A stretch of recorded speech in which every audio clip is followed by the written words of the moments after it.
Welcome to Visionaries Global Media, your number one source for podcasting entertainment.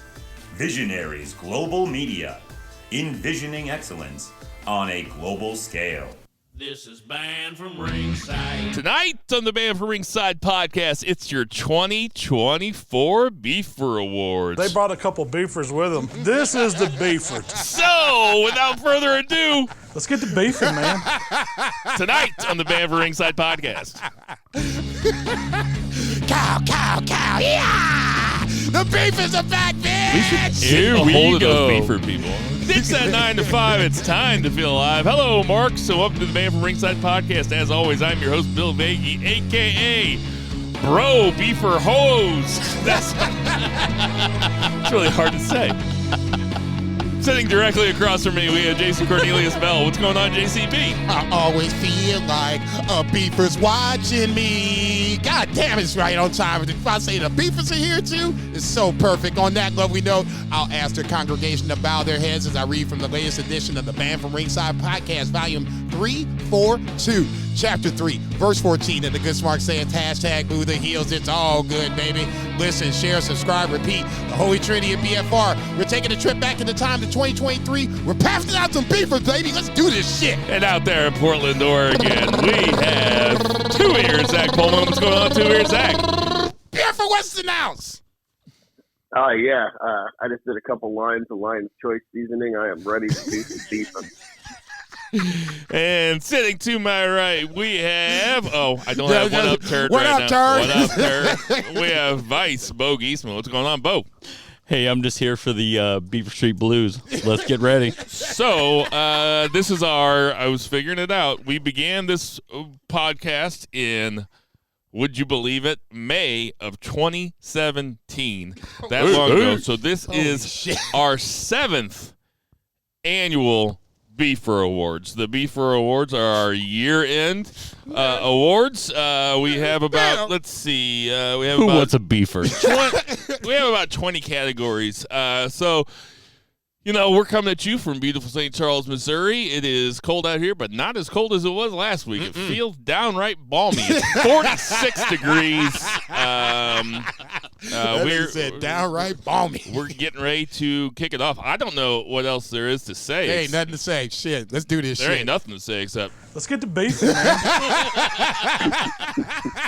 So, The land before time. for the curtain jerker of the Beefers, let's go to, I want to start off with something big, but not one of the huge ones. Let's start off with the Tag Team Match of the Year. So, the Tag Team Match of the Year, what we had as our finalists, and we have votes, and we put it on Twitter. It took me a while to put it on Twitter, and I apologize for that, and I didn't put all of them on Twitter. I was trying to do it during my lunch break.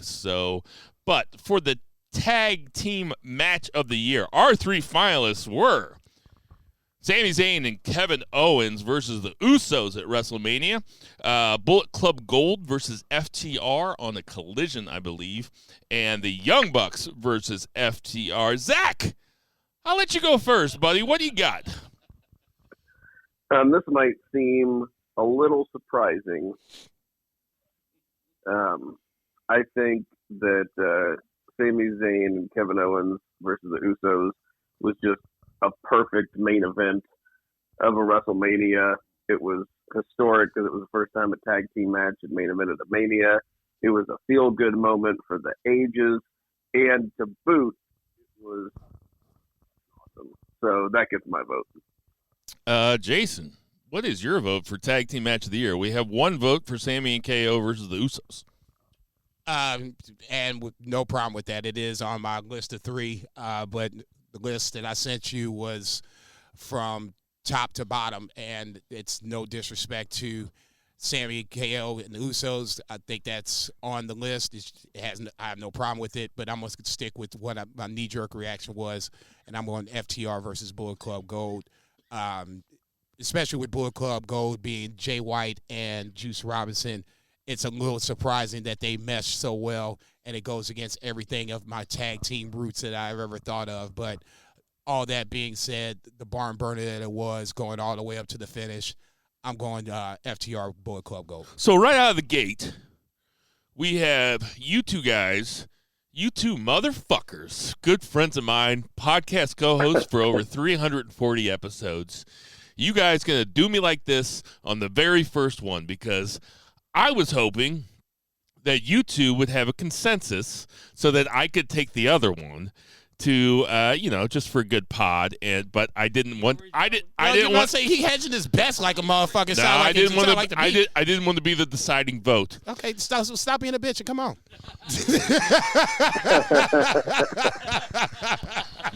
They brought a couple beefers with them.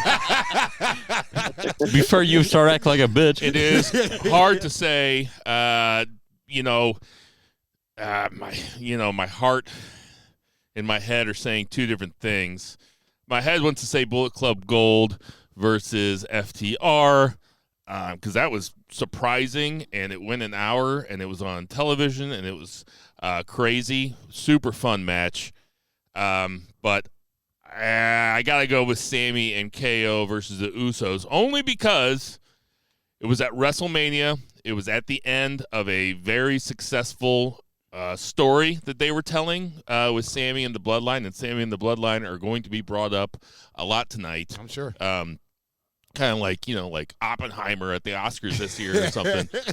But like I watched or everything, but because it was WrestleMania, because it lived up to expectations, because it had my favorite wrestler in it, KO, and because when was the last time a tag team match headlined a night of WrestleMania? I think it was WrestleMania 2, right?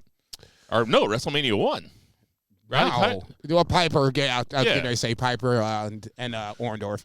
So I got to give it to Sammy and KO versus the Usos. The people on Twitter. Now, this hasn't even been up for 12 hours, so we might get more votes later. But as of right now, Sammy and KO with the Usos got 50% of the vote. Bullet Club Gold versus FTR and Young Bucks versus FTR both tied with 25%. Okay. So that was the first beefer, but They brought a couple beefers with them. Man. we got more than one. So let's just stick with the tag team. So the tag teams were the final four that we had. Now I asked Zach and Jason to send me their finalists. A lot of them matched up. There were a few differences. So for Twitter purposes, I kind of took a few off of both if there were a lot of discrepancies. But what we have for the tag team of the year, the final four that we came up with, and please, Zach, Jason, this is our 7th time through this. Please, if you want to go off and you want to talk about your runners-up, this is our show. This is our beefers. We can do whatever we want, you know? Let's get to beefing, man. But the final four, not gonna get old. the final four that we have is Sammy and KO, Bishamon, which is Yoshihashi, and Hirooki Goto from New Japan, FTR, and ABC. Jason, why don't you tell the people who ABC is? And when I say the people, I mean me. That would be Ace Austin and Chris Bay. They are the current Impact/TNA champions, 2-time champions. Just recently won the titles back. Pretty successful run throughout the 2023 year. If I had to say a tag team of the year of Impact/TNA, they would be the team. So that's why they were on my list of 5 that I have on mine. So please, why don't you tell us who your winner is, and who else did you have on the list that I didn't mention? I'll just go straight down my list. I have it as number 1, Aussie Open, 2, FTR, 3 is Bishamon, 4 is ABC, and 5 is Damian Priest and Finn Balor. I was going to put KO and Sammy on the list. Didn't feel like they were tag team long enough for the 2023 calendar year. That's just me. I always said FTR was, that team. Aussie Open was going to be my team no matter what happened. I'm going to stick to the guns, but for this purpose, it will be FTR as my tag team of the year. I probably should have put Aussie Open on the top 4. That was my bad. Zach, who is your tag team of the year? I don't do, in my head, it's not necessarily like PWI, which blends like kayfabe and title reigns and match quality and It's subjective. horoscope. and like for me, it's just like horoscopes. Who are the motherfuckers that I want to tune in to watch and see? So for me, it's FTR because as a tag team, they were putting on just fantastic matches with a variety of different opponents. They had, the Bucks didn't have, they just weren't a focus, and they also weren't wrestling nearly as much in 2023. And their highlight standout match of the year was against FTR. And then FTR also had banger matches with Bullet Club Gold. They had a couple of them on Collision, including that 59-minute guy, Aussie Open, all these guys. So it's FTR. It's because I'm looking at kind of work rate, match quality, and that's what I got for tag team. For runners up, I had Sami Zayn and KO just because of the big impact. But yeah, like Jason said, it was a short time. I feel like they broke them up before they really should have. But they had the big WrestleMania moment. And then Bishamon because they were just they were absolutely the tag team of the year in Japan. But that's the all for me. Another pretty tough one. I too have it between FTR and Sami and KO. Both you guys took FTR? No, you took Aussie Open. For the list that you have, it would be FTR. But your beefer is the Aussie Open. I mean, yeah, for sure. Yeah. Okay. So, shit. I mean, I gotta say Sami and KO because not only did they win at WrestleMania in the Tag Team Match of the Year, the Beefer Award winner, Tag Team Match of the Year. They also he just renamed the shit right here. They also ran Raw for about 5 months after that. They held the belts for a long time, and Raw was based on them, and Raw got good. Now you can say that's Triple H, you can say that's lack of Vince, you can say it's all sorts of things, but I would say it's a combination of a bunch of shit. It's a combination of all of them, and Sami and KO were a huge part of that. So I gotta go with Sami and KO. So that is a 3-way tie for the beefer. You know what that means, Vice? You're the tiebreaker. Well, the people have Bishamon and FTR tied at 33%. Sami and KO and ABC both at 17%. Oh, damn. Well, I think the tiebreaker is when Imperium actually came up from NXT, and KO is walking around the backstage, and he goes, "When everybody get henchmen." So that is a vote for Sami Zayn and KO. Sami Zayn and KO running. There we go. Running it. They are your tag team match of the year and your tag team of the year. That's great. Let's get to beefing, man. That's great. When everybody get henchmen. They brought a couple beefers with them. This is the beefer. So next up, that was good. We are going to go with title change of the year. The finalists for title change of the year was a late entry. We have Joe over MJF. We have Sonata over Okada. Io Sky cashing in on Bianca Belair. And Rhea over Charlotte at WrestleMania. The people surprised me here, but I'll go first here. I'm going to say Sonata over Okada to me isn't even that. I mean, to me, that's a bad one. That's a bad title change of the year. That's just the one worst title change of the year. I am taking, because it is probably his biggest title that he's ever held, and because he's a lifer, and because it doesn't seem like a Lifetime Achievement Award or anything, because he is still as good as he's ever been. I'm going to take Samoa Joe over MJF. Jason, who you got? Damn. That's funny. It's not funny, but I do have it on the list, but it's not my pick. I'm going Io over Bianca.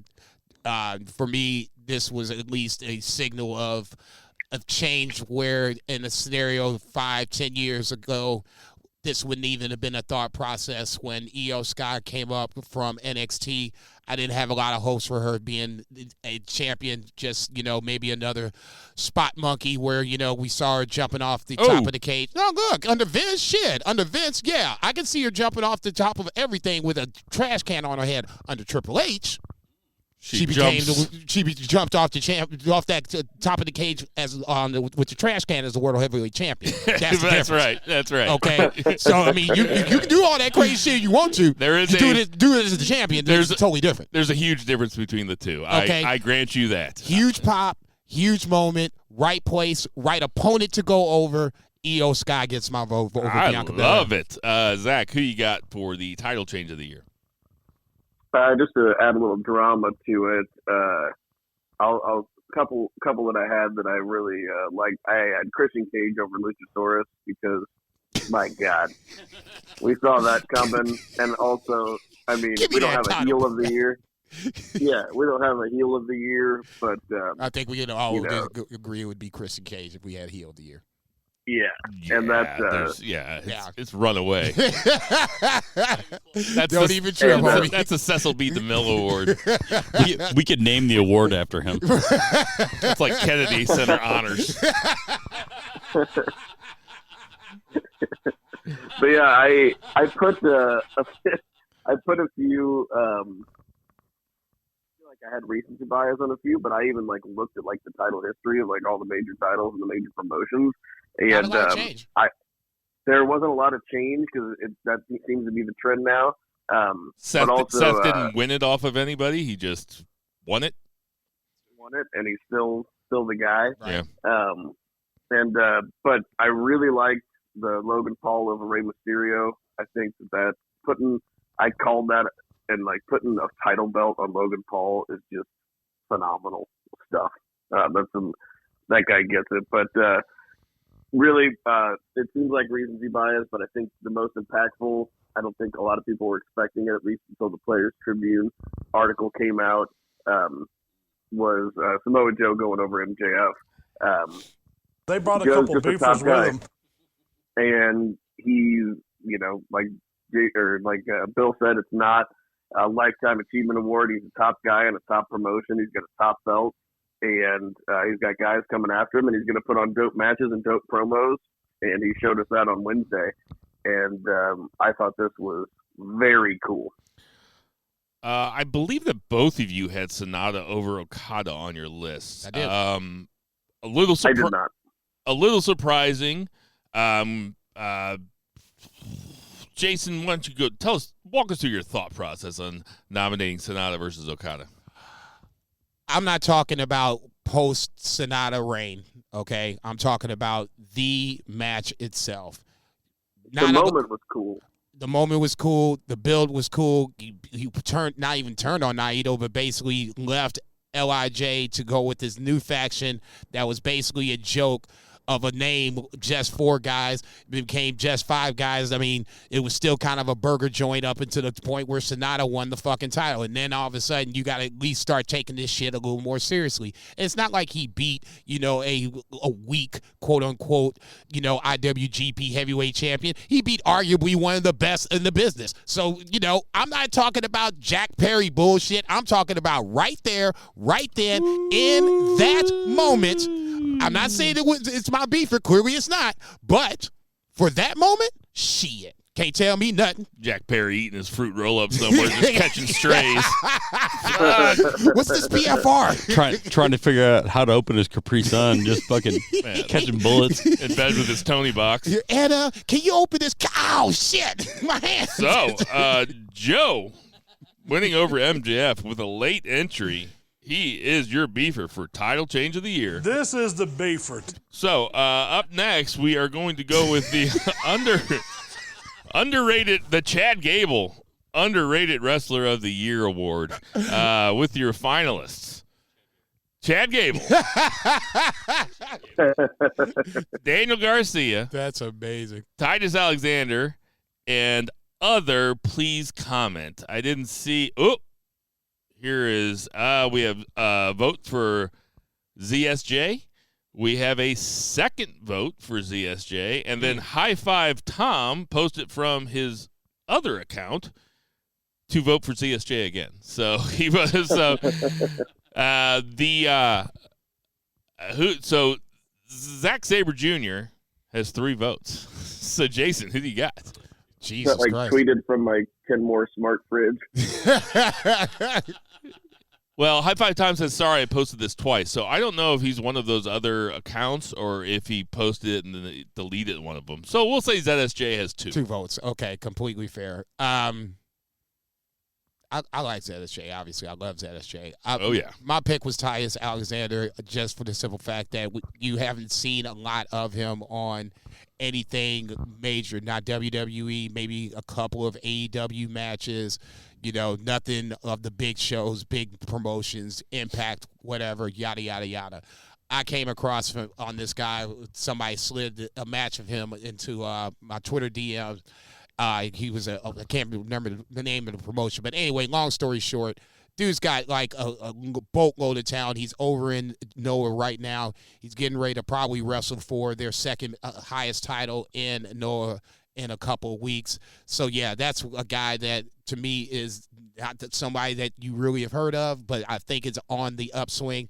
I'm not expecting him to win this shit, but we said underrated. So that to me is underrated. I love the pick. They brought a couple beefers with them. Zach, who you got? That ain't getting no I feel either. like I'm avoiding voting for Chad Gable because it's his award, and I feel like I wouldn't even be mad about it this year because he had that run where it looked like he could dethrone Gunther, and then they just kind of fizzled out.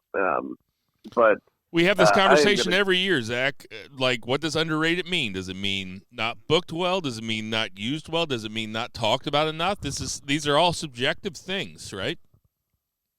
And for me, I feel like it is. You could have like somebody who is booked well and who people think is good, and I still don't think that people understand how good this person is. Mm-hmm. I think I've used like Nick Jackson as that example. Mm-hmm. I think Nick Jackson's underrated. Half of the best tag team of all time.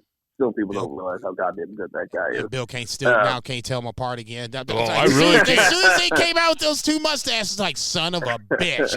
Now I get the fucking think Facebook Nick got post. hair plugs too.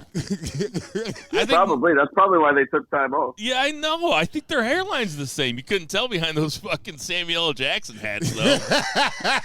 Yeah, but hey, you just think of like LeBron James. I mean, I know they got LeBron James' hairline. It would be nice to. Those look like 2 guys I'd like to play golf with. Man, they look like a couple of Vaughn You're villains. terrible golf. I mean, literally, like from the Who cares? from We the have so much silent fun, though. movie, black and white bullshit. They got this, the old villain mustache and shit. I'm like, what the fuck? You guys left and came back looking like this shit? Y'all out your damn mind. This better be a good ass retirement match. 99 shots on the front 9, fucking key bumps on the back. You know what I mean? Those guys don't even drink.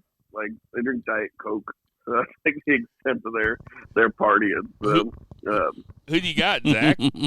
I picked Daniel Say Garcia. until now. Just That's because all I'm saying. because Daniel Garcia in the Continental Classic looked really good. He was there, take some losses, but he still ended up looking good at the end of the tournament. I do think that he is underrated because I think Daniel Garcia is top guy material. Now, he's not quite there yet with like the mic work and like the promo stuff, but he's got the confidence, he's got the ability in ring, and I think he can carry himself like a star. I think Daniel Garcia is underrated. So, as I just said, underrated is subjective. It can mean a lot of things. What it can't mean is a top spot on a major promotion, about 20 successful title defenses, match of the year candidates, and fighting Daniel Bryan at fucking pay-per-views. This is why I love when people on Twitter vote, because I can fucking roast you for being marks. Zack Sabre Jr. is underrated. Everybody considers him to be one of the best wrestlers in the world. Get out of here. This is the beefer. This is the Beefers, goddammit. Look, I love ZSJ like nobody's business. This motherfucker, as far as I'm concerned, he should be on. If I didn't do it like the way I did it, where I did, everybody got a promotion as a fill in the blank category, CSJ is on the list of wrestler of the year. Yeah. At least on the top He's not 5. If you just want to go. Hey, thanks for listening and thanks for voting, though. Listen, share, subscribe, repeat. You ain't shit. Mark Zuckerberg's an underrated businessman. Yeah, exactly. Stop. So I am going to vote, and I am. Them motherfuckers ain't shit. Man, it's tough. Ask motherfuckers to vote and come in. Tough and to just say here. Oh, shit. I am going to vote for. You and can't just shrapnel because we're here. I'm going to agree with the people here who have Chad Gable with 50% of the vote. I'm going Chad Gable. Of course you and are. I'm declaring the tiebreaker right now. It's Chad Gable because it's the Chad Gable Underrated Wrestler of the Year award. This is the We walked right into This is that the one. Beefers. We walked right into that one. Idiot. All right. Idiot.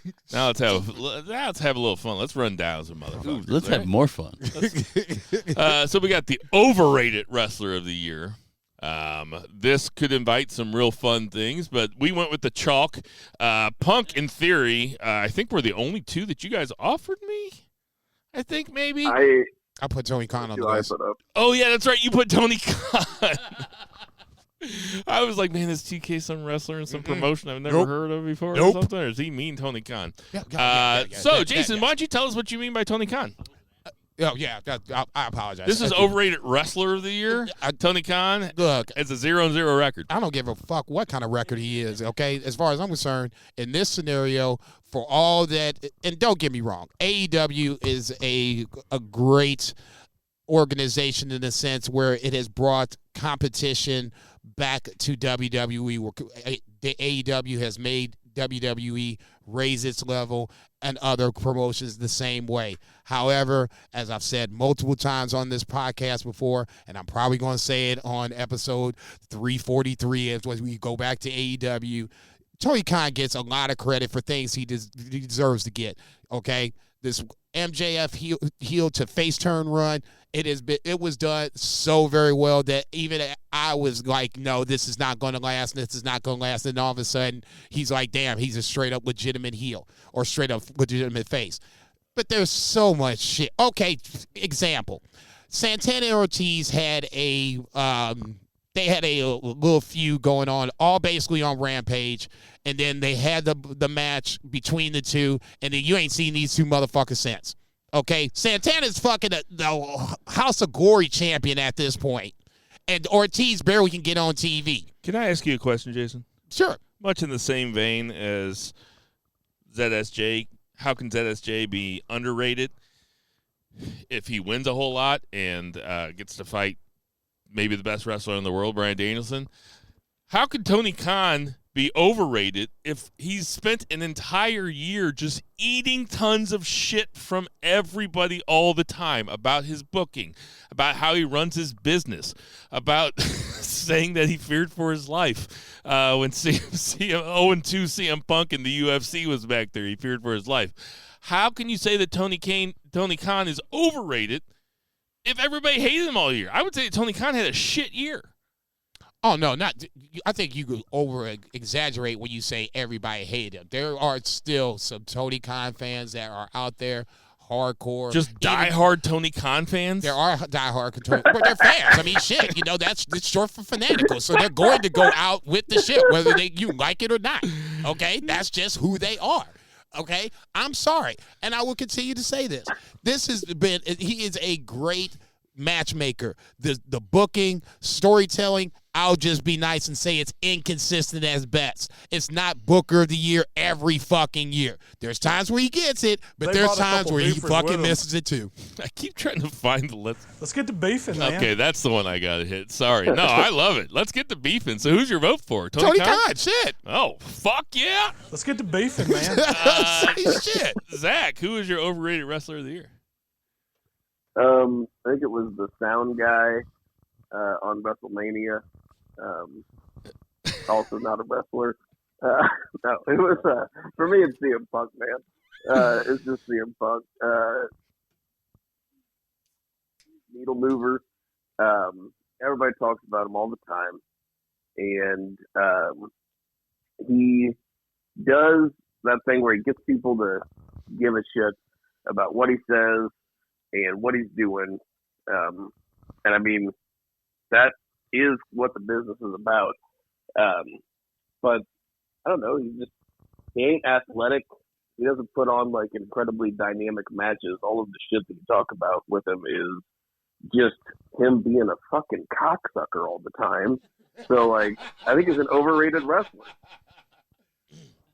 So on a scale of 1 to 10, with 10 being like the festivity, how mad are you going to be if Punk wins the Royal Rumble? I fully expect him to. I'm not gonna be mad. I just think he's overrated. I just think people care about Punk way more than they should. Maybe including me sometimes. Like, we talk about him all the time. Yeah. This was the year that we tried to say we'll never say his name again. We thought we got rid of him, God damn it. I know. We thought we were clear. I threw LA Knight on the list because I don't spend as much time on wrestling Twitter as I used to, but I thought there were a lot of LA Knight haters out there. He's got 9%. Theory has 36%.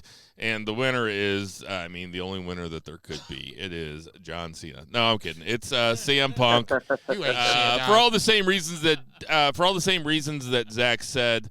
John Cena lifted weights. Oh shit! Fuck him. What, in his neon green shorts? So I say, on the Hims commercial. It can only be Punk. That's and Punk had some good matches, but man, now he's got some fanatics out there. Anyway, that is CM Punk, and that'll bring us to our next. What's worse, Sasha fans or Punk fans? Ooh, damn. What was the first one you said? Sasha Banks fans or Punk fans? Yeah. Oh, it's Punk fans. Punk fans are insufferable, man. Like to like that. It really is like a cult of personality. It's like fucking Trumpers. Like he can do no wrong with them, even though all the evidence points to him being a complete buffoon and total prick. Well, they ride or die with him. Well. Hey, Zach, you're not here, so you have no idea how animated Bill is right now. I'm serious. You just got to rock it a little bit. I'm serious. He could easily push a fucking car 8 blocks right now. Let's get the beefing, man. Yeah, let's get the beefing, baby. He's getting a beefer. They brought a couple beefers with them. Let's do it. Damn right we did. All right, so we have the turn of the year, which is the MJF face turn, the Nakamura heel turn, or the Sami Zayn face turn. Jason, you go ahead and go first. All three really good choices. This was probably one of the hardest for me to come up with because it was, there wasn't a lot of really impactful turns that I could think of. But of the list, these are three that I would have no problem being the finalists for. All that being said, I already said it, so I'm gonna stick to it. Nakamura was very, very intriguing just because his turn led to some really good matches and some really good moments. But for me, it's still MJF because for me, I never thought in a trillion years that if you'd have told me that this was going to happen at the start of the year, I'd have laughed in your fucking face. There's no goddamn way that MJF would be a face that everybody would ultimately accept as such. By the end of the year, you see an MJF pleading to not hit Adam Cole. That was the Twilight Zone, Bizarro World all rolled up into one. So as far as I'm concerned, the other two are really excellent choices. No problem with that whatsoever, but I'm going with the MJF ultimately face turn as my beefer. Let's get to beefing, man. Who you got, Zach? Yeah, really enjoyed the Sammy face turn at Royal Rumble, but he was making the bloodline so likable, and he was already so likable that it was just kind of more of a markout moment than an actual turn, even though it was a turn. Very good. It's got to be MJF because meeting MJF in person, in character, and then you just be like, hey, he's gonna be the top babyface in all of wrestling. You're like, yeah, right. We gonna beat his ass. And we talked about him, he's been best heel, every single year since he's been in AEW. He's just kind of made for it. And for him to be able to play the role of face and to get fans invested in stupid shit like kangaroo kicks. Horrible, and, but he got it over. I mean, he got the kangaroo kick. He got the double clothesline over as a finisher. Just he does the like headlock takeover. Just go wild. It was great, and also I think the way that he cemented it in that promo on Dynamite with like talking about his dyslexia and his ADHD and the bullying. You know, the kind of even before we had all the you know, not the Gaza Strip's been particularly peaceful in our modern history, but before we had like the current conflict, him doing the stuff where he was getting bullied and, you know, with quarters and the pick him up, Jew boy, pick him up, all that stuff really, that deeply personal stuff that we saw kind of last year with Regal really helped turn him into a sympathetic character. And yeah, he's really got it. Top star, top thing. It really kind of made. He's now 25, and he's like an all-timer already. Few things to say about the three here. The first thing I'll say about the Sami Zayn face turn, I had the. I think I talked about last week where I went back and listened to last year's Beefers just to see how he did it, see how it went, and shit like that. And also, it's a pretty fun trip down memory lane. I'd like to find them all. I'd like to listen to our very first one. I wonder what it was. We probably talked about Brock Lesnar a lot.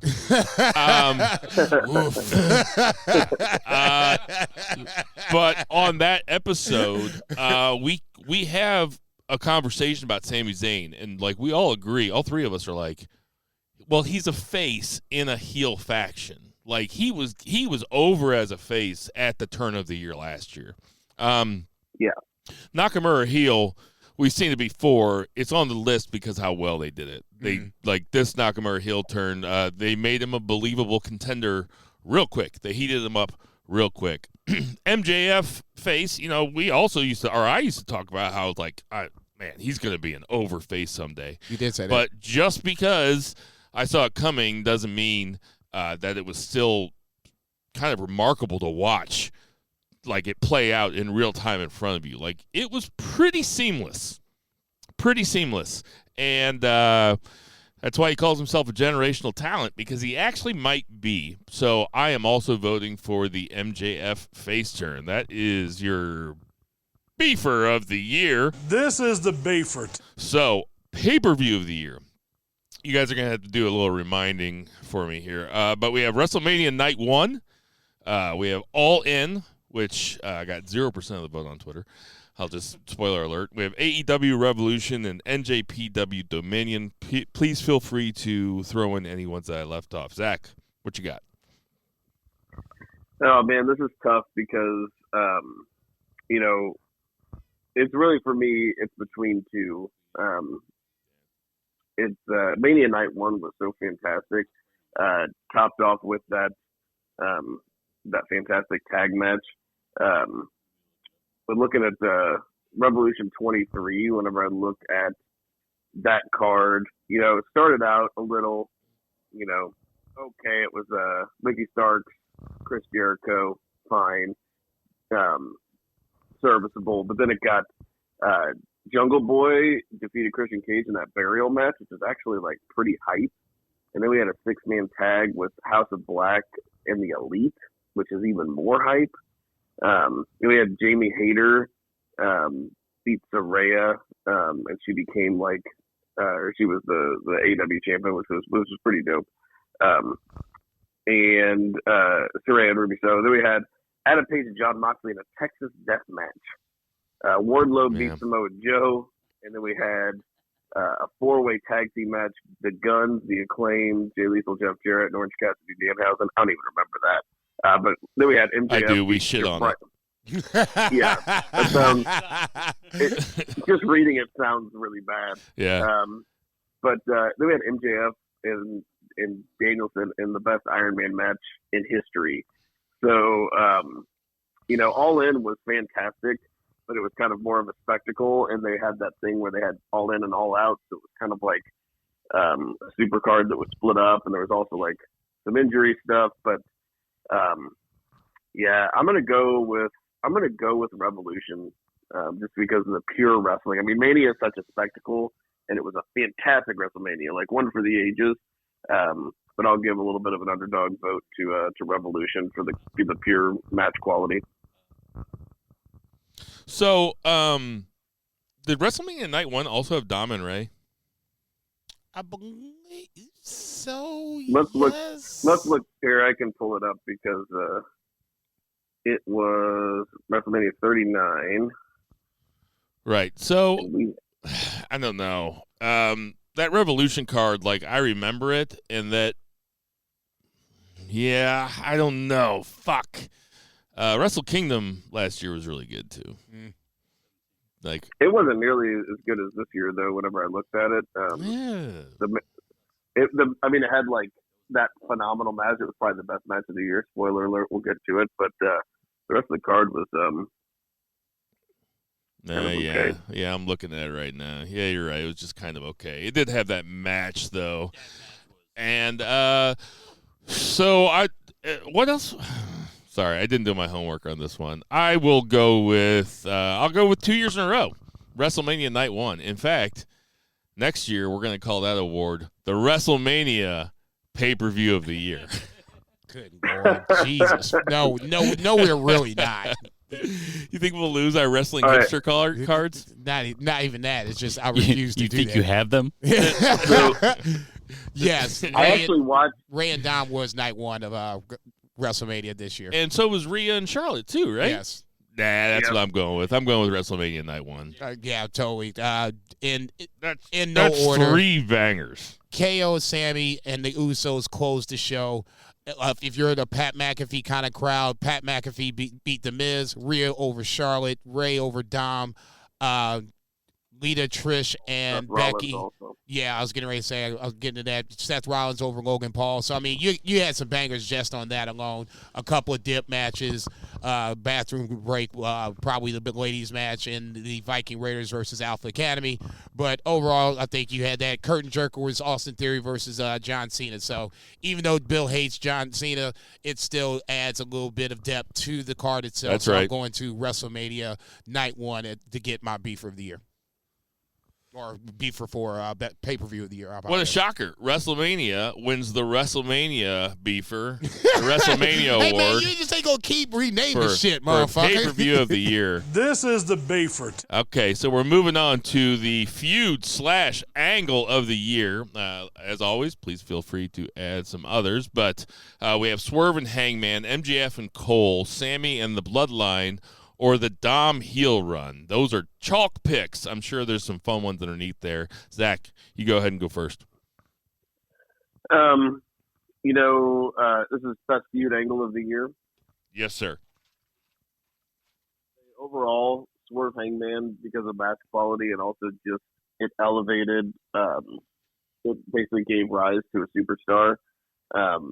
And there was some really meme-worthy shit in both of those. Hangman had a phenomenal promo where he said that he was going to walk his son by Swerve's grave and they would just take a piss on it every year, like an anniversary.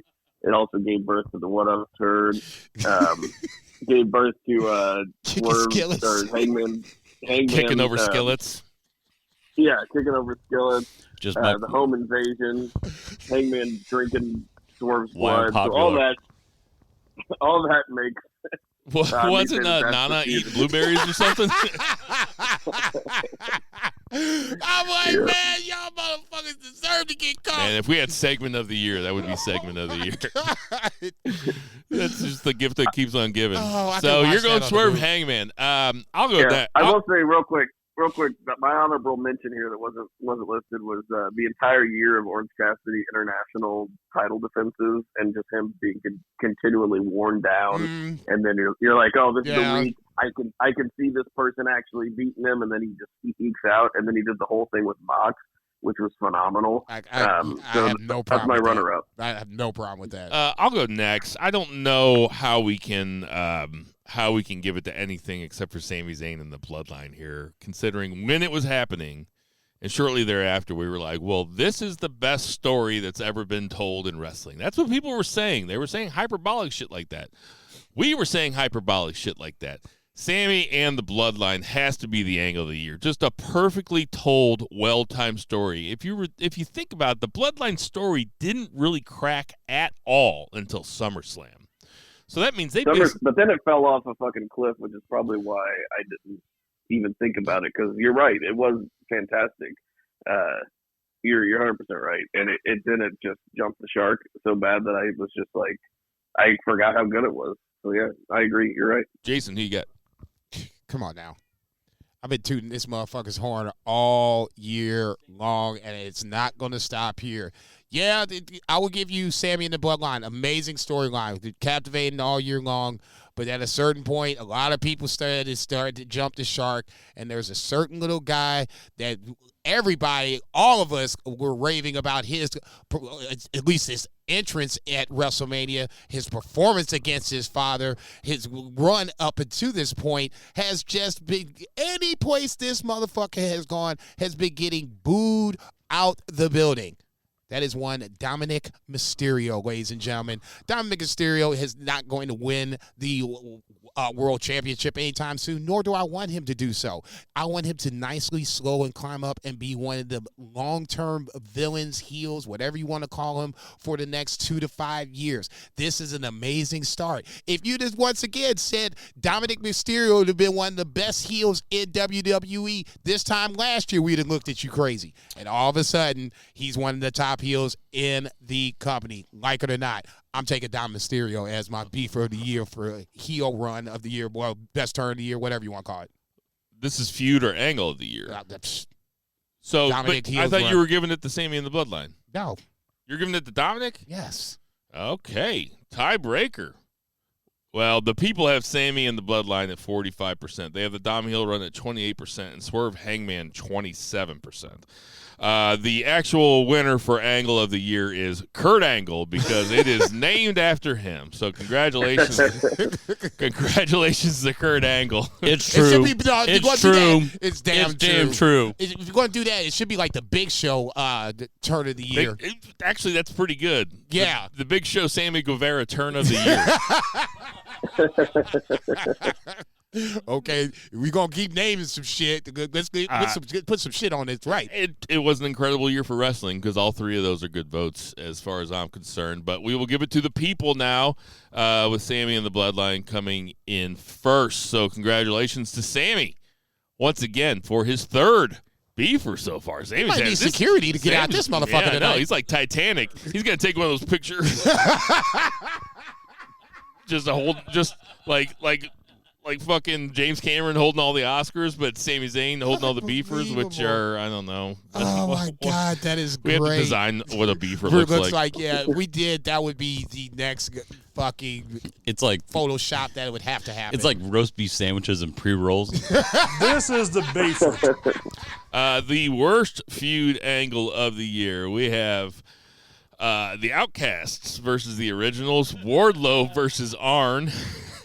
MJF versus the Devil is a controversial entry on there. And Omos free agency. Jason, I'll let you go first.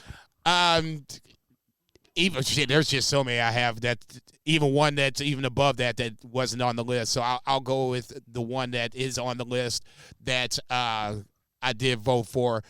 When Omos was named as a free agent in the WWE draft, I remember you two jokers was like, you're Omos Sapiens. You Omos Sapiens. You motherfuckers was running that shit into the ground to the point where I was like, this doesn't even make any fucking sense. He so can't even say anything.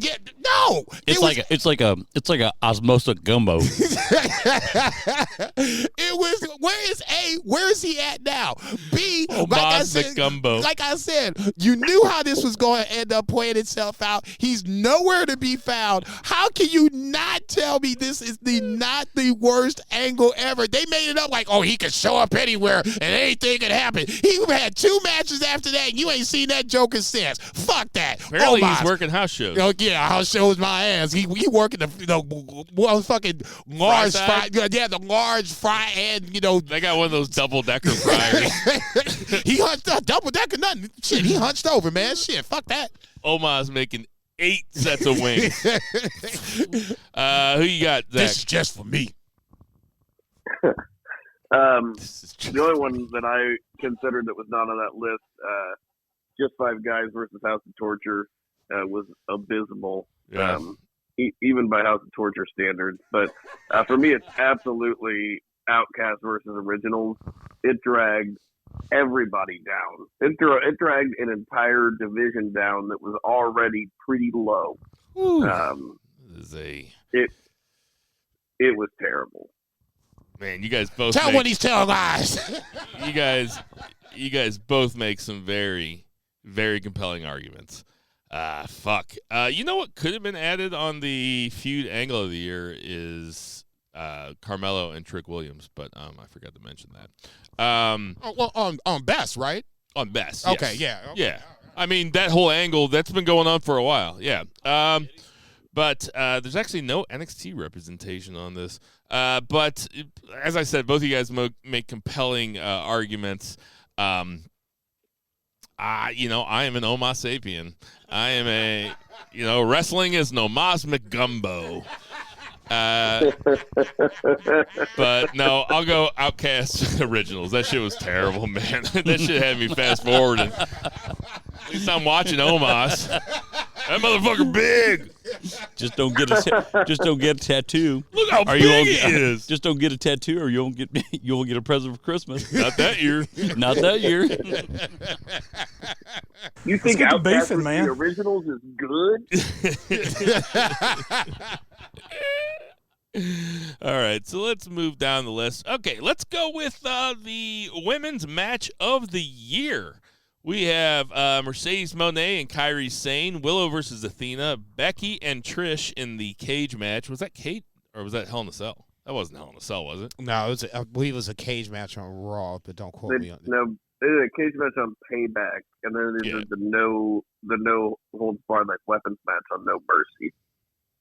So we have Becky and Trish at No Mercy, and then we have Rhea and Charlotte at Mania. I'll go first here. It's Rhea and Charlotte at Mania.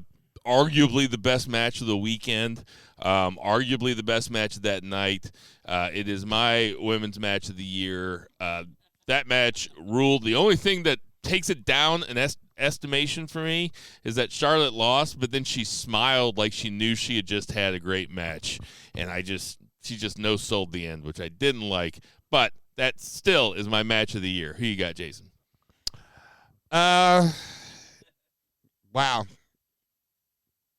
It is on my list. It's 2 of the 3 are on the list. Do I want to be contrarian? Do I want to just take the L on this one? I'll take the L on this one. The only other option I would say that would be at least somewhat comparable, but ultimately it was a different result. The champion retained it, and that would be Willow and Athena.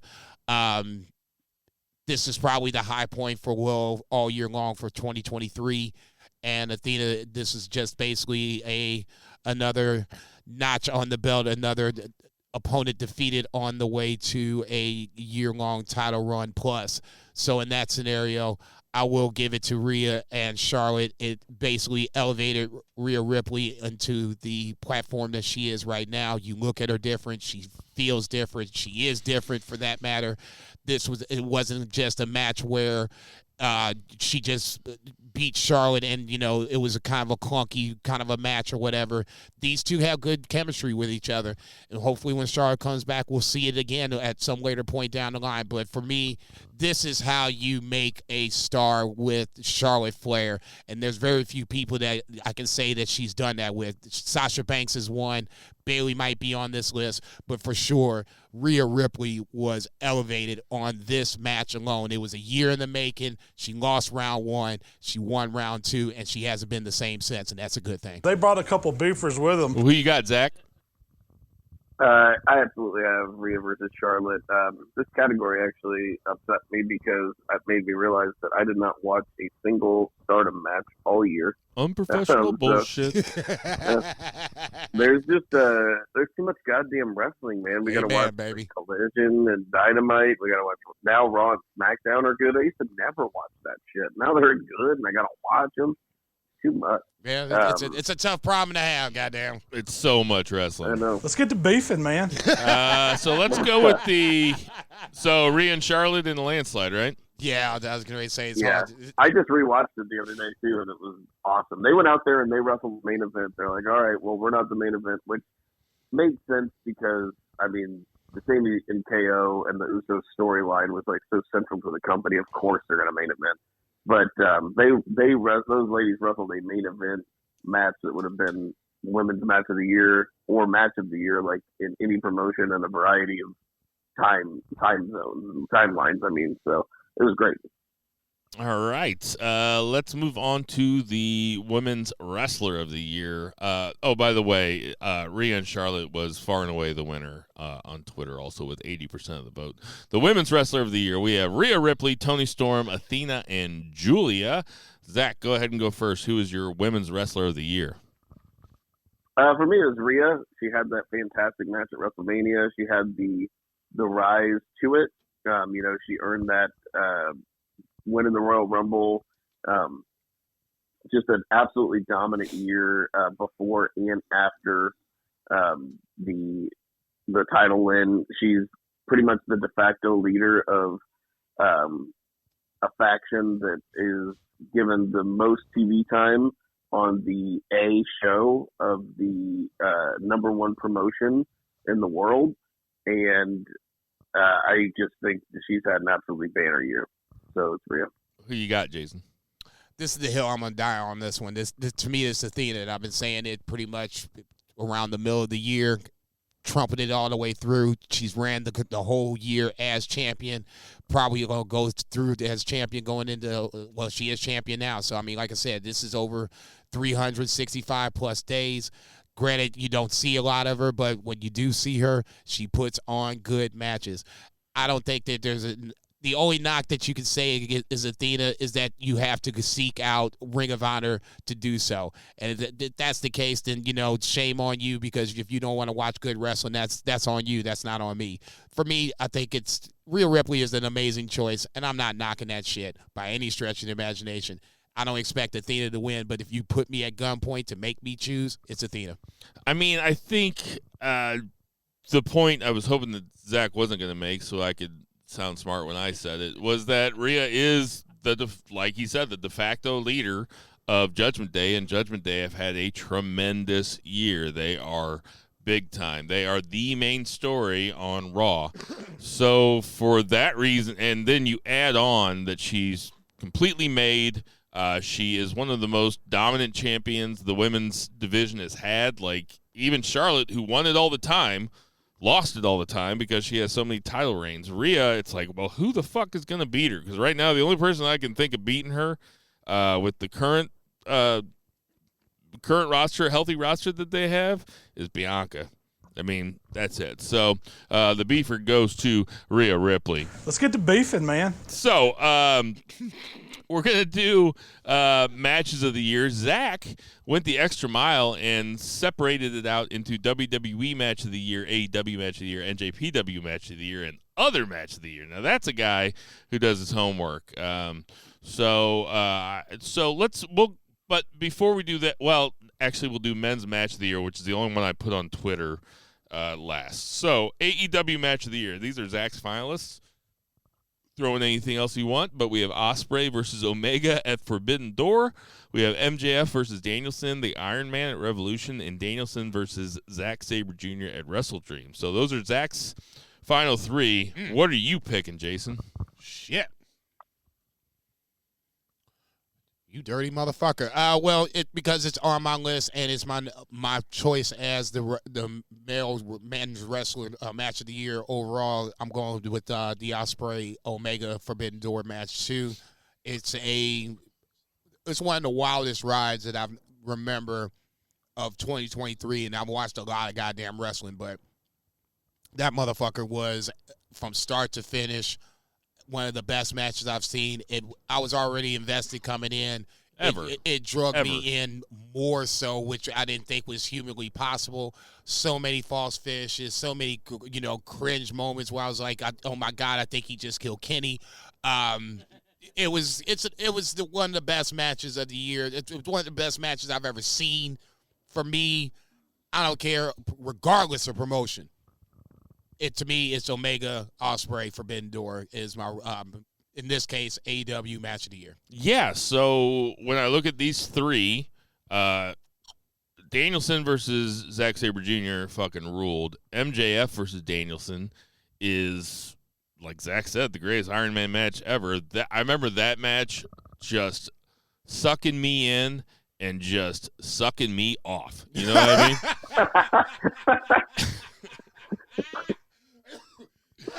That was such a fucking cool match. He pulling Zach shit over here. Stealing your job too. With my gimmick, right? With a really clever finish, also.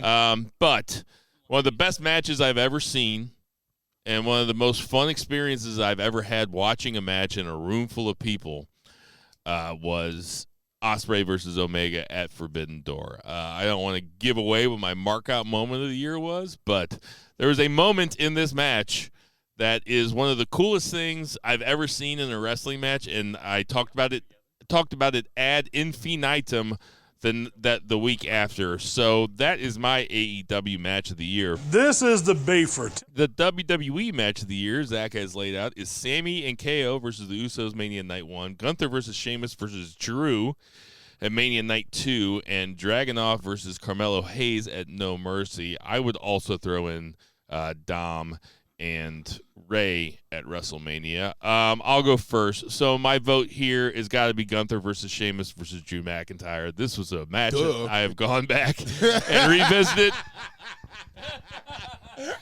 Shocker! The only way it could have hit harder was if fucking Ilya Dragunov was in it. But this match fucking ruled. It is...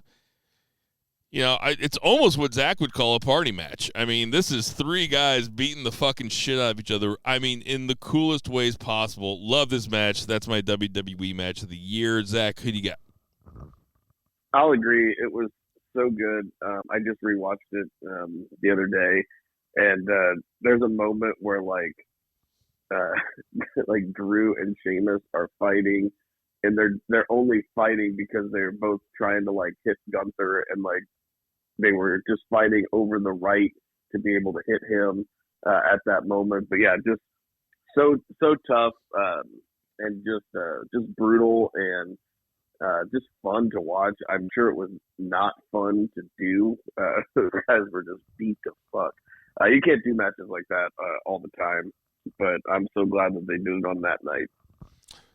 Jason? No, for me, that I didn't break it down where I gave 2 or 3 WWE matches of the year, but this was, for me, my overall WWE match of the year. I don't know if this was a party match, but if that's the case, this is a party I'm not trying to be involved in. Man, they were beating the tar off each other, okay? Sparks were flying left and right. The right guy went over. It was a match where there was really nobody that lost. Somebody walked out with the quote-unquote title, but everybody came away looking good.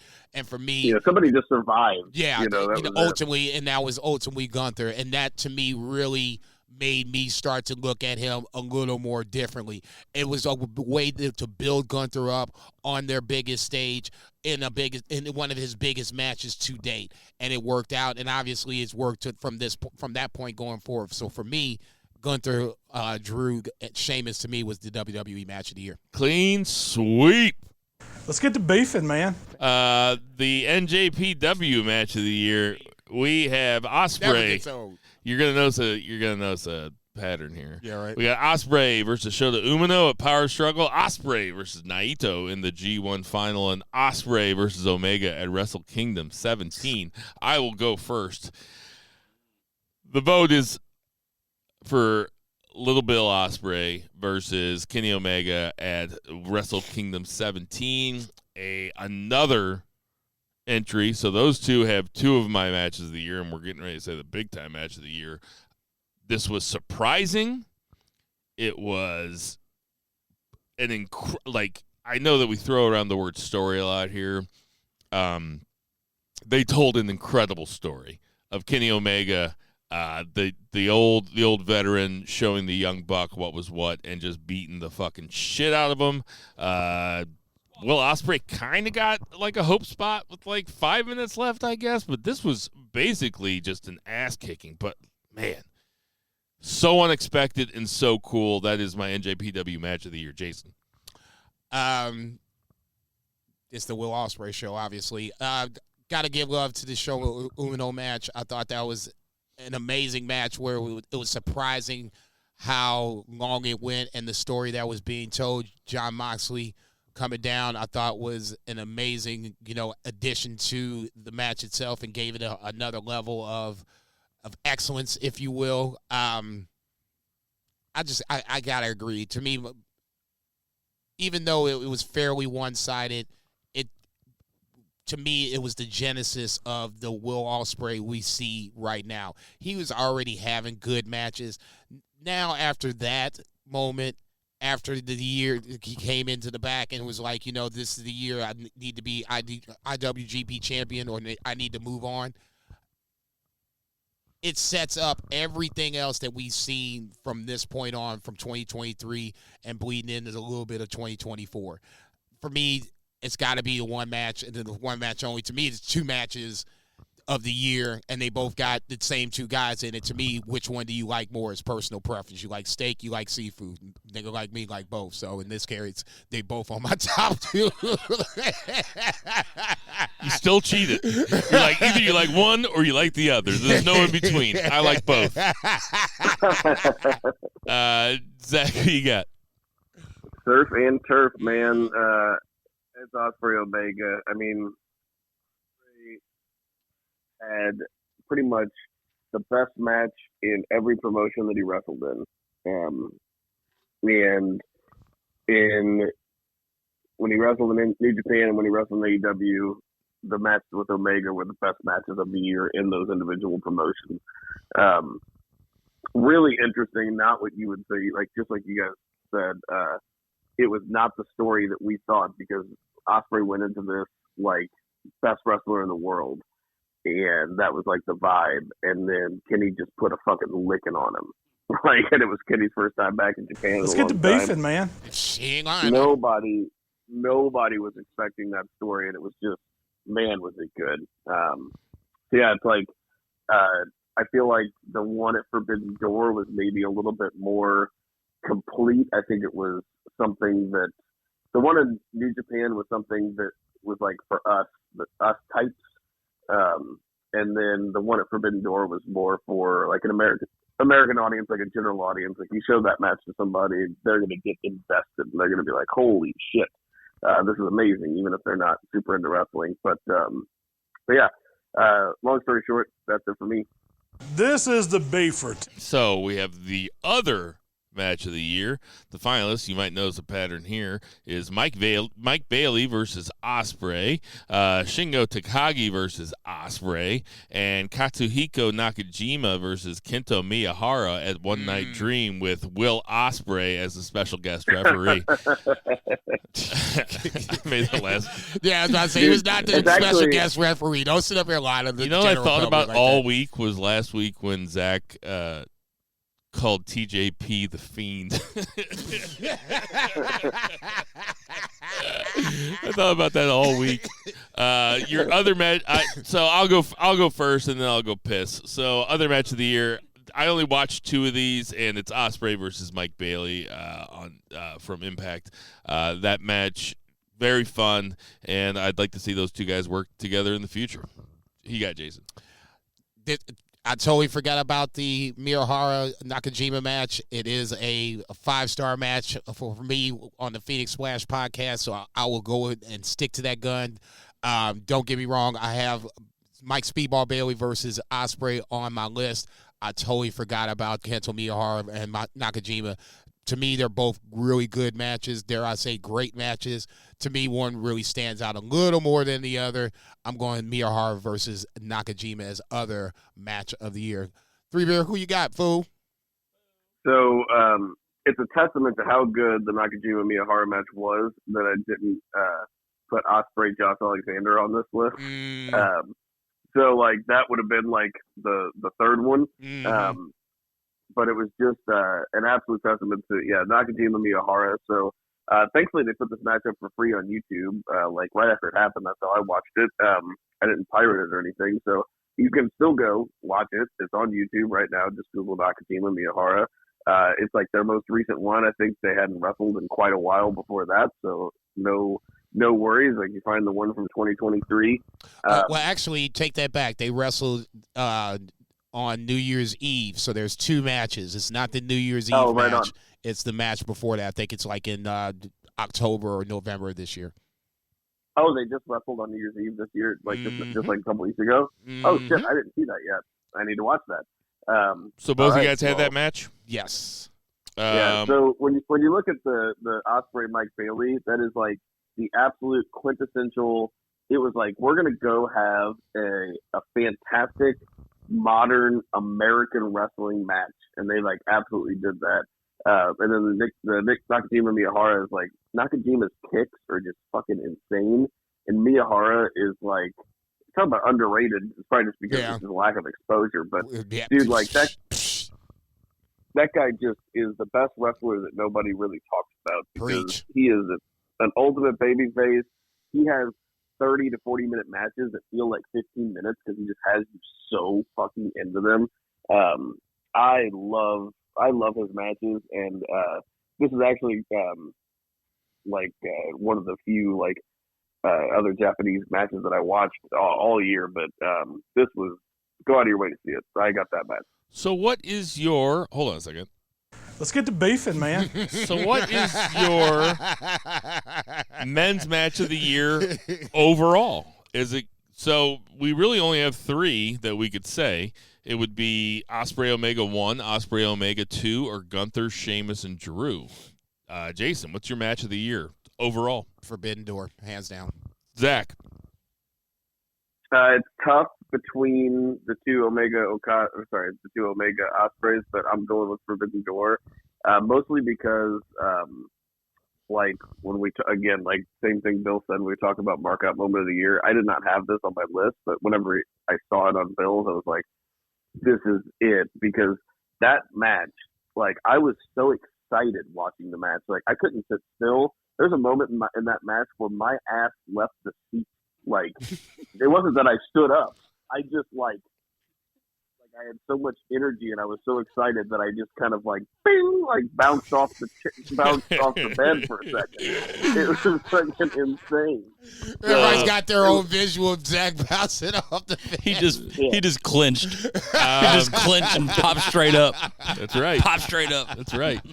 I was I didn't have my legs down. I was sitting in my bed, like crisscross applesauce, sitting in my bed, and I swear I levitated. You're like a modern day Buddha. Buddha didn't levitate. That's Dalsum. So for men's match of the year, for men, us 3 are turning into one of those old couples that look and sound exactly alike, like when they're 80 years old, because it is a clean sweep. Ospreay Omega at Forbidden Door, all 3 of us have as your men's match of the year. And what's shocking is that on Twitter it got not 1 vote. Wow. Gunther and Sheamus had 42% of the vote, and Ospreay and Omega at Wrestle Kingdom 17 had 50% of the vote.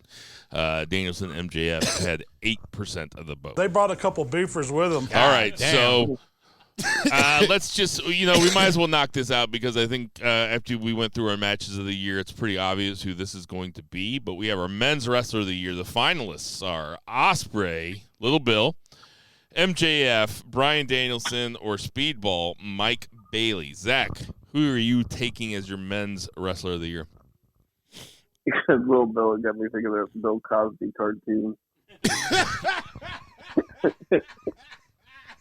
Well, we have to separate him from Big Bill. You think Will Ospreay would be as famous as he is if his name was Bill Ospreay? No. Or just give him different rooms. Right. So, Zach, who's your men's wrestler of the year? You gotta eat the pudding. It's Bill Ospreay. Yeah, no doubt. I was going to say, I've been saying it all year long. Nothing is all great candidates, all can have their moment in the sun. Gunther should be on this list as well if he's not. But yeah, it's Bill Ospreay all day long. Yeah, and he had 70% of the vote on Twitter. This is the beef. Let's get to when you go beefing, man. into any promotion that you go in and you have their best match, like that shit just doesn't happen. Like No. that's not normal. No. Shit. They brought a couple beefers with them. So we got 3 left. Okay. Well, I like to call the big 3. We have your Roman Reigns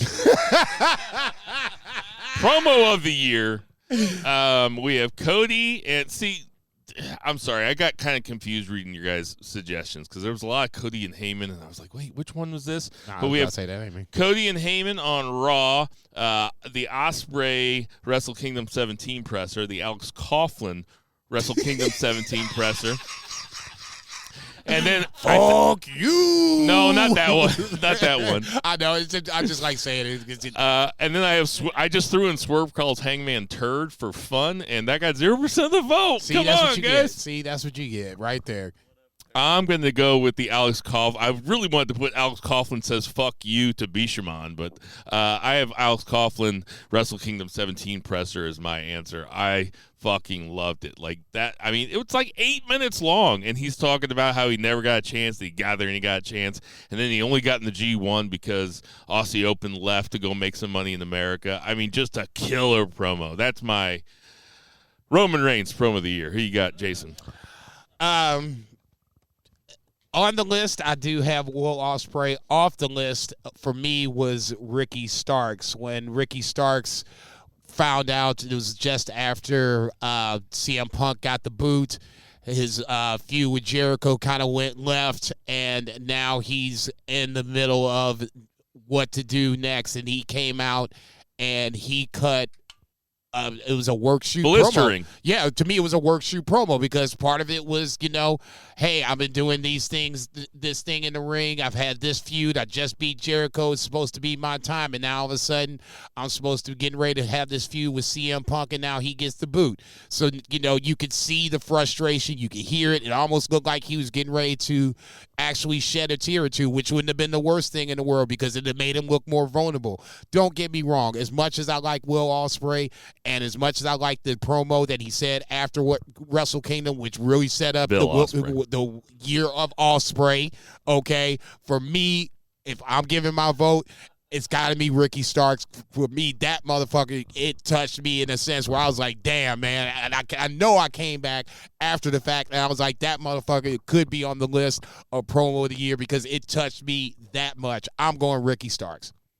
Zach, who are you taking?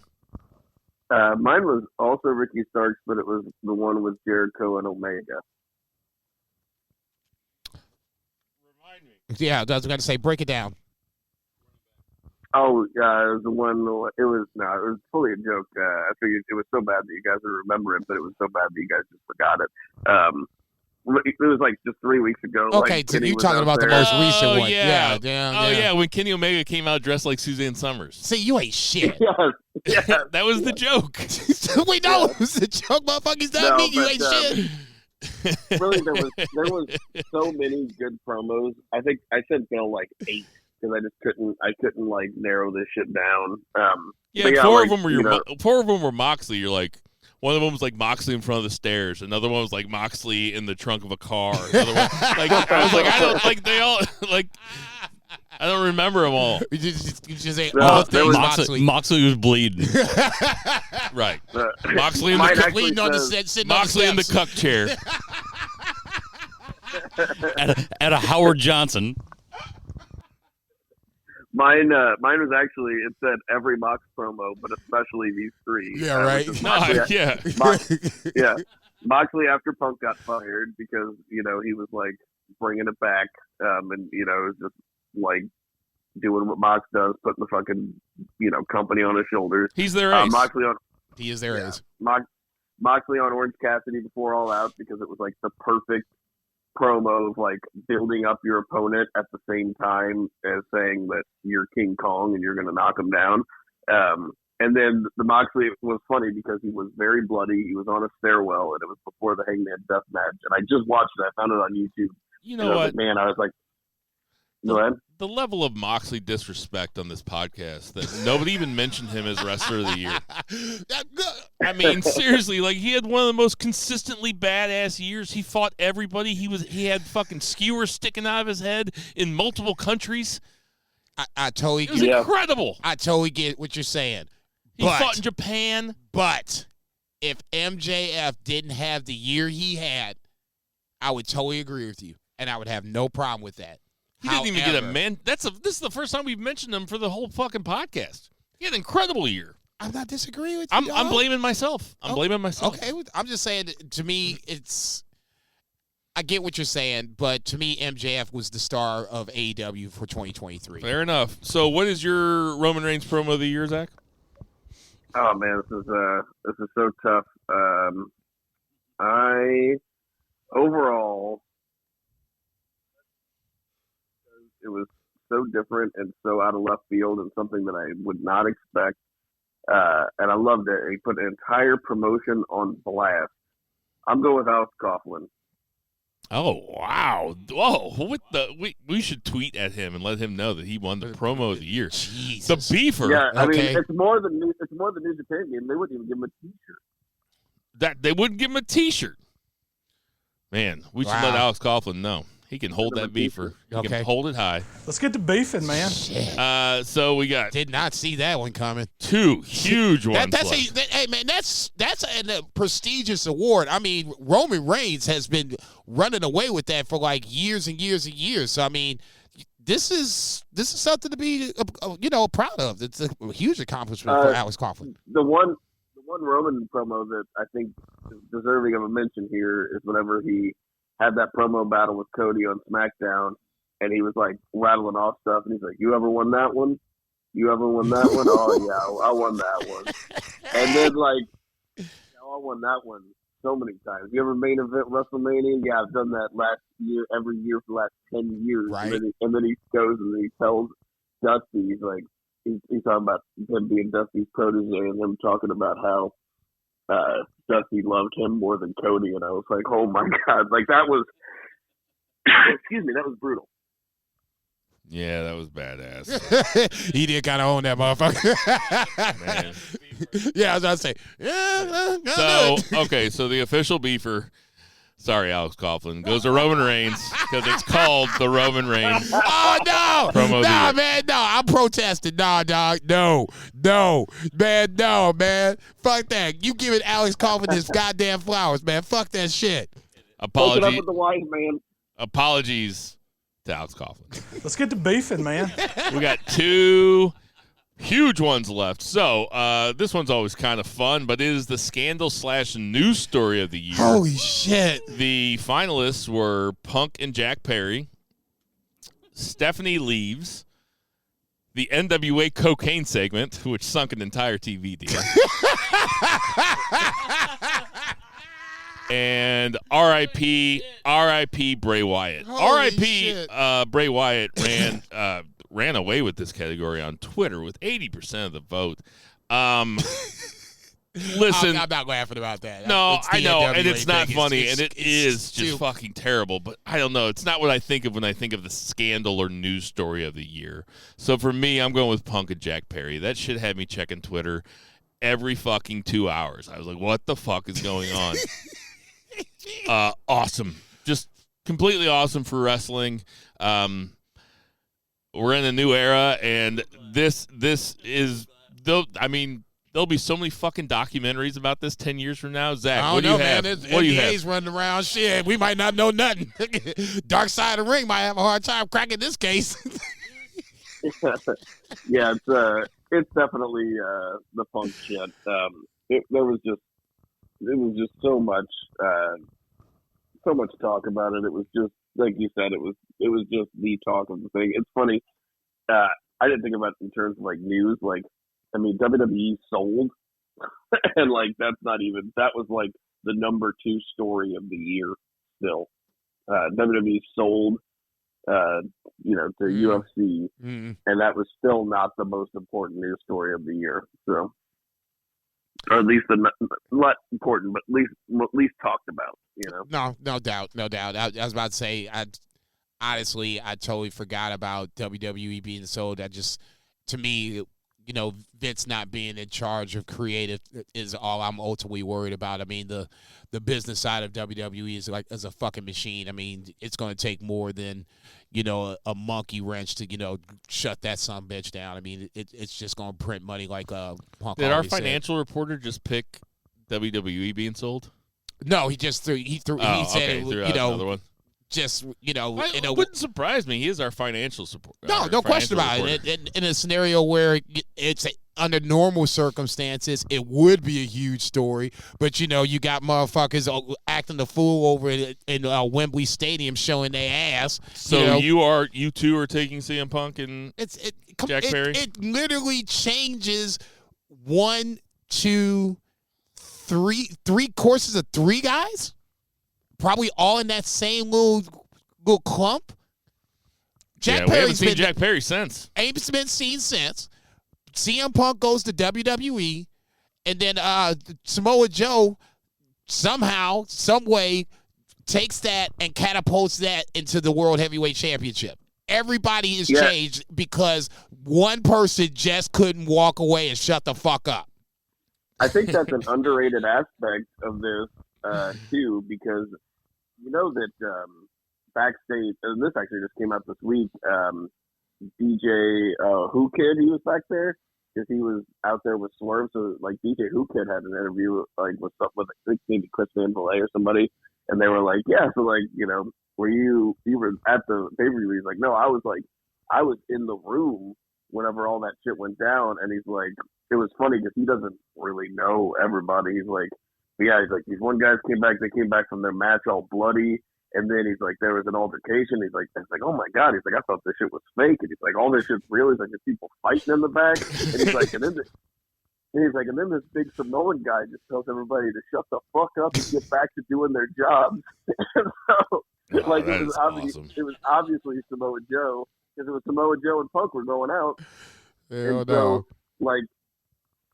Just got everybody back on track at the biggest show of the year, and I'm like, Tony, I'm sure is just like, I mean, feeling for his life. We know he's a top guy. Like that whole nexus, just like you said, like a butterfly effect situation. Like Samoa Joe just being the man in that moment. Like Tony's like, I'm gonna put the world title on this motherfucker. That motherfucker saved my life. We gotta figure out a way to get him a reward while we make a world champion. Shit.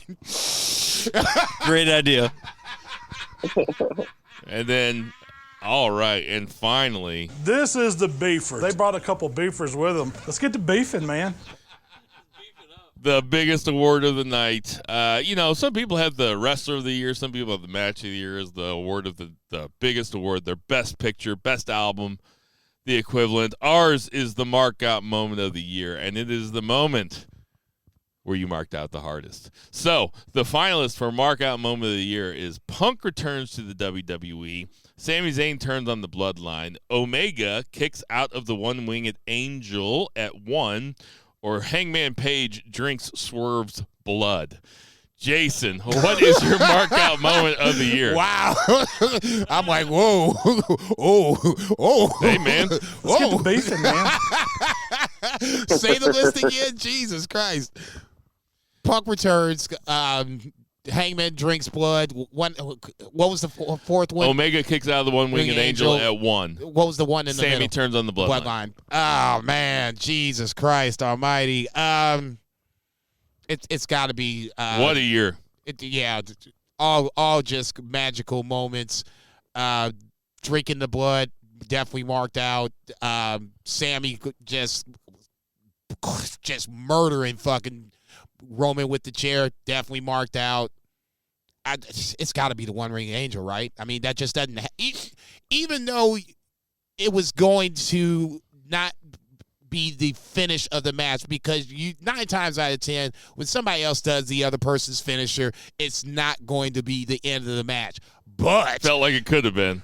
And when he kicked out of 1, it was like, what? Like the 32nd minute or something. I mean, the room erupted again. You made a whole... I by myself, marking out is one thing. When you make a whole room erupt, that's something entirely different. It's gotta be They made the a one. whole arena. It's literally like we all got up and used. It was like, what? Everybody's holding each other back like somebody just got dunked on. You don't come out on the court. Yeah.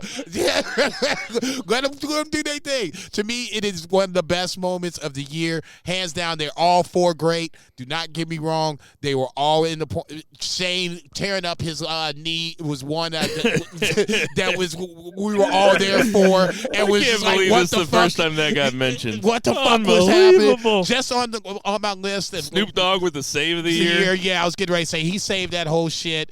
Yoda Tsuji versus Will Ospreay just for the magical moment of it all. There goes that man again. Yeah, right. Punk Returns comes another one. But Shane at WrestleMania when he fucked this shit up, you was laughing your motherfucking ass off. I was like, dude, I can't. This is the dumbest fucking shit ever. I was like, They dude, just stopped showing him. That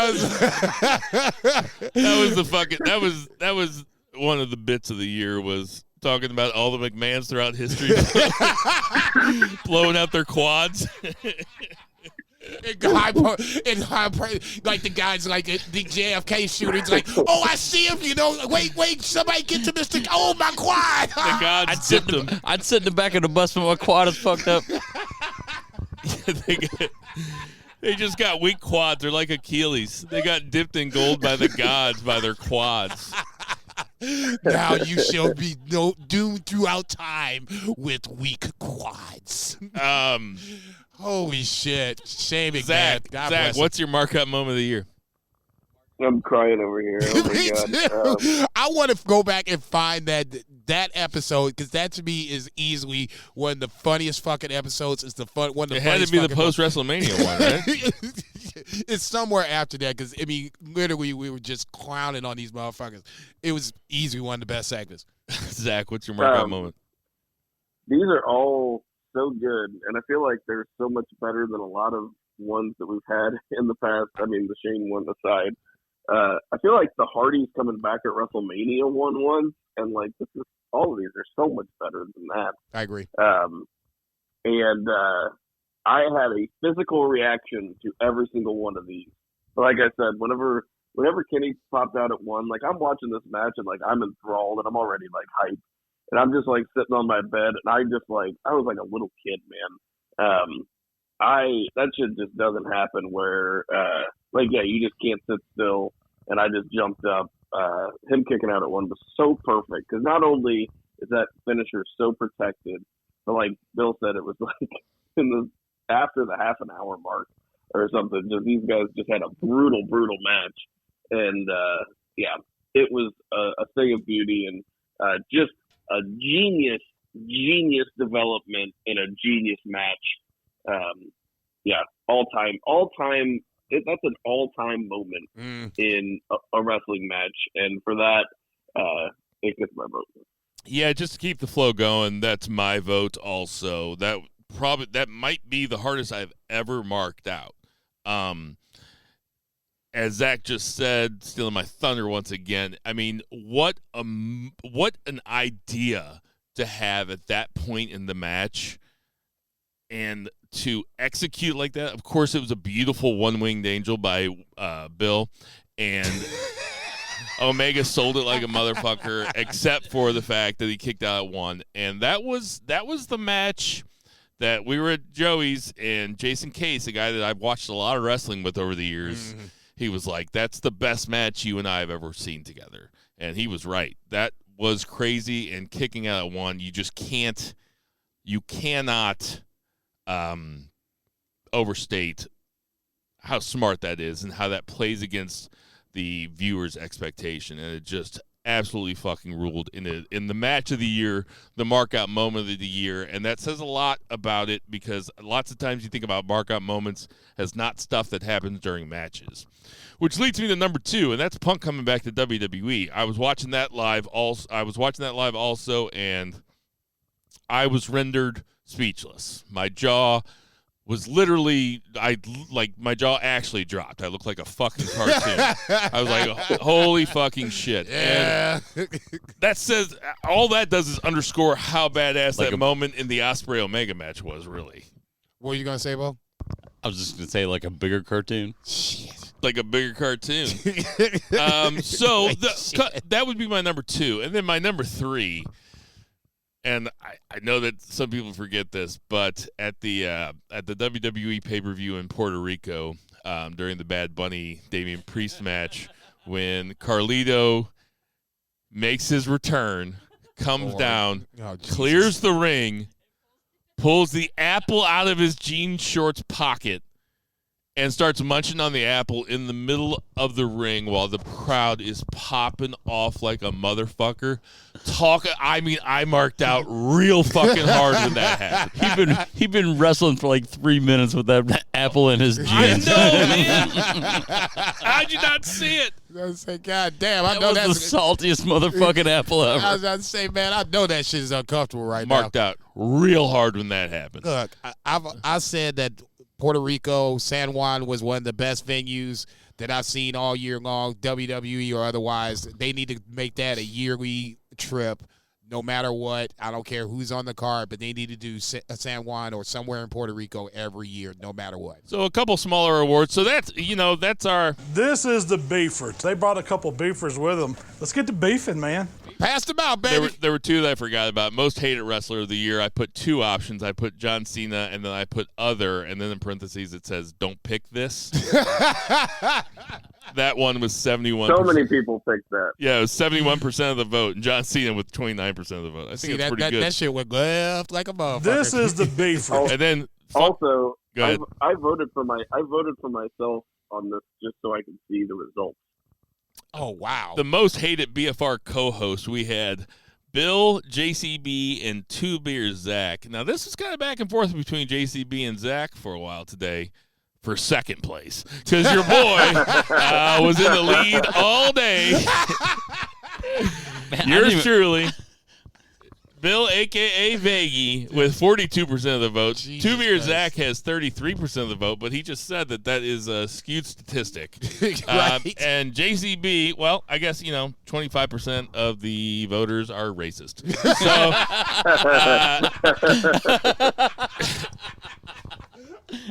I didn't even vote. I didn't even vote. So, Zach, you voted for yourself Definitely just to see the voted for vote. you. So, if you wouldn't have voted for yourself, who would you have voted for? Again. That's 2 years in a row. You motherfuckers ain't shit. We say that's 2 years in a row. That's 2 years in a row. Look at you. You know what we're going to call that award? The Bill Vaggie Vaggie Most Hated BFR Co-Host Award. The William Ospreay Award. There you go. There you go. I was about to say, you keep stealing his thunder, we going to put Bill Ospreay's on somebody else's shit, namely your shit. This is the beefers. That's great. This is banned from Ringside. God damn. So that is I can't believe we wanted the to Beefers do 2024. I can't believe, just for the record, I can't believe we wanted to do this and then predictions all in the same show. That was never going to work. Yeah, well, Ever. No, I know. That's why we called it. I mean, we can't be doing it. Let's just get pre-rolls. Are we going to do any Battle of the Valley predictions then? We are not doing Battle of the Belts predictions. What is that? Collision? Battle in the Valley. Oh, that's this weekend. I mean, I have the card. We can do it if you want to.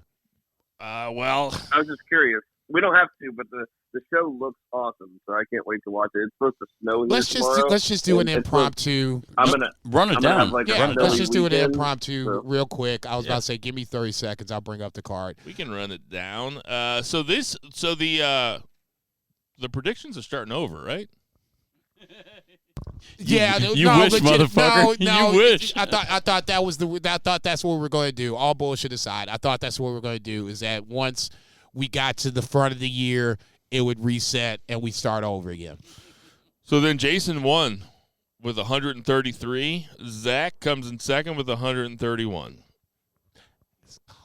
That's a 2-time champ, by the way. So this is the Battle of the Valley. Do you guys want to do official predictions for this? Zach can make the call on that. We don't have to do official ones. I just want we should We can chat about the card though. Yeah, what's on the card, Zach? Let me see. Sorry, I didn't pull it up. Battle in the Valley. I have it right here. I'm looking dead at it. Okay, what you go got? ahead. Let's just start at the top of the card. It's Okada versus Ospreay, Shingo versus Jon Moxley in a no DQ match, Eddie Kingston versus Gabriel Kidd in the Continental Crown title match, Matt Riddle and a mystery partner versus TMDK. In this case, it would be Bad Dude Tito and Zack Sabre Jr. Julia versus Trish Adora for the strong women's title. Hikuleo and ELP versus, it looks like this is Clark Connors and Alex Coughlin, the aforementioned Alex Coughlin. I'm going to get you your beefer, dog. Don't you trip. THP versus, TJP, I'm sorry, versus David Finlay. It doesn't look like the global title is on the line there. And then you have Volador Jr. and Mascara Dorada versus Rocky Romero and Sobrano Jr. And then the opener has Shota Umino, Fred Rosser, and Jacob Fatu, very interesting, versus Team Filthy, Tom Lawler, and West Coast Wrecking Crew. Where are you looking forward to here, Zach? Oh man, just this thing kind of came together because they don't announce shit till other stuff happens. So kind of fully this week. But I mean, dude, like Ospreay Okada is always phenomenal. We've got two of my favorite wrestlers ever, Shingo Takagi versus Jon Moxley in a no DQ match. Those guys are just going to murder. Underrated match that a lot of people might not think has a lot of marquee value, but I think will be dope because he's got something to prove. We got Eddie Kingston versus Gabe Kidd. Oh, my God. I mean, just those top three matches right there. I didn't even know and this then we're thing getting was Matt happening. Riddle in a New Japan ring. So, if Mascara Dorada wants to bring it, him and Volador could have a great match. I mean, this is going to be just a very fun card, top to bottom. Jason, what are you looking forward to? Shingo Takagi and Moxley in a no DQ match. It kind of makes my dick hard. I'm not even going to lie.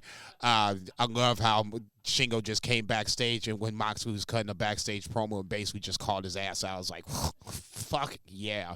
That's a dream match. It does say Gabe Kidd. It's kind of a dream match. No, all bullshit aside, and no rules involved. It's just gonna murder. Gabe Kidd, I think, is an up and coming star. We were talking about this on PSP earlier this afternoon. I'm not going as far as generational talent yet, but he's definitely a madman. Him and Eddie should have a good ass match.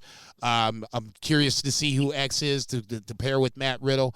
Ultimately, I don't think it really matters. It should be more about ZSJ than anybody else. Actually, can I say something about Gabe Kidd real fast? That I forgot to mention that as one of my runners-up for NJPW Match of the Year was Gabe Kidd versus Kaito Kiyomiya in the G1.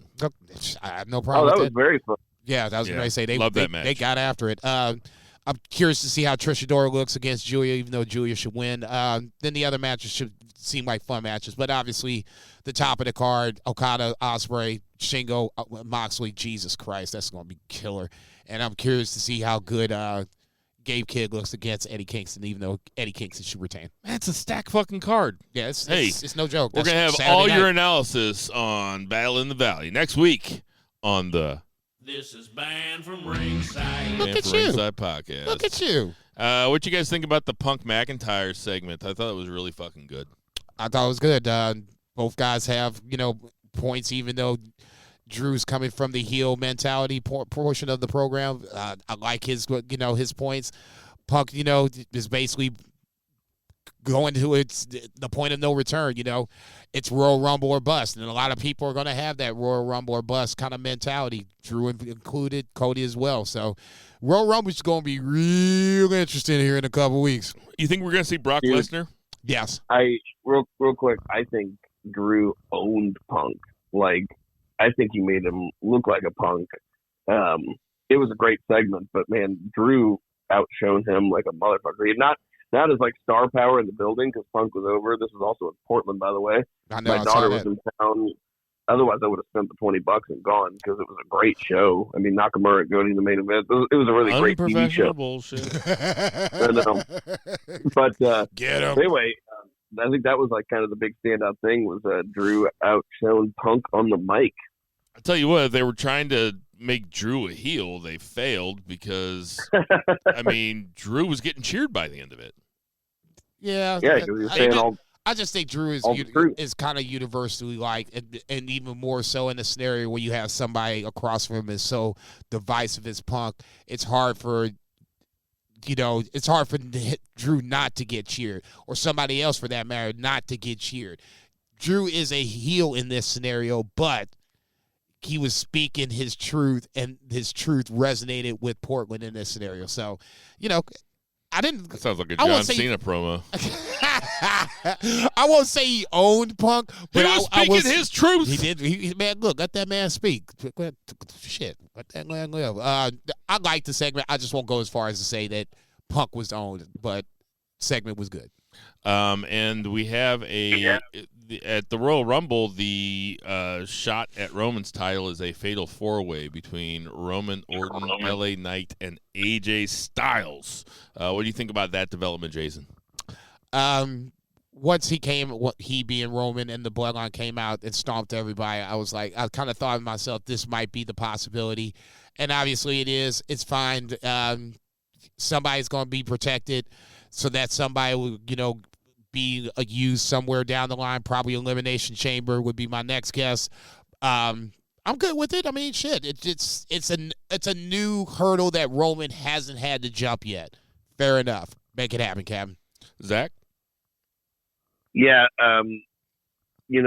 is it doesn't have like the marquee value of a big singles match, but at the same time, I don't think anybody really thinks Roman's going to lose the title before Mania, so this adds a little more flair. It also opens up for fuckery without doing ref bumps. Like they can just do the fuckery without doing the ref bump because it's a four-way.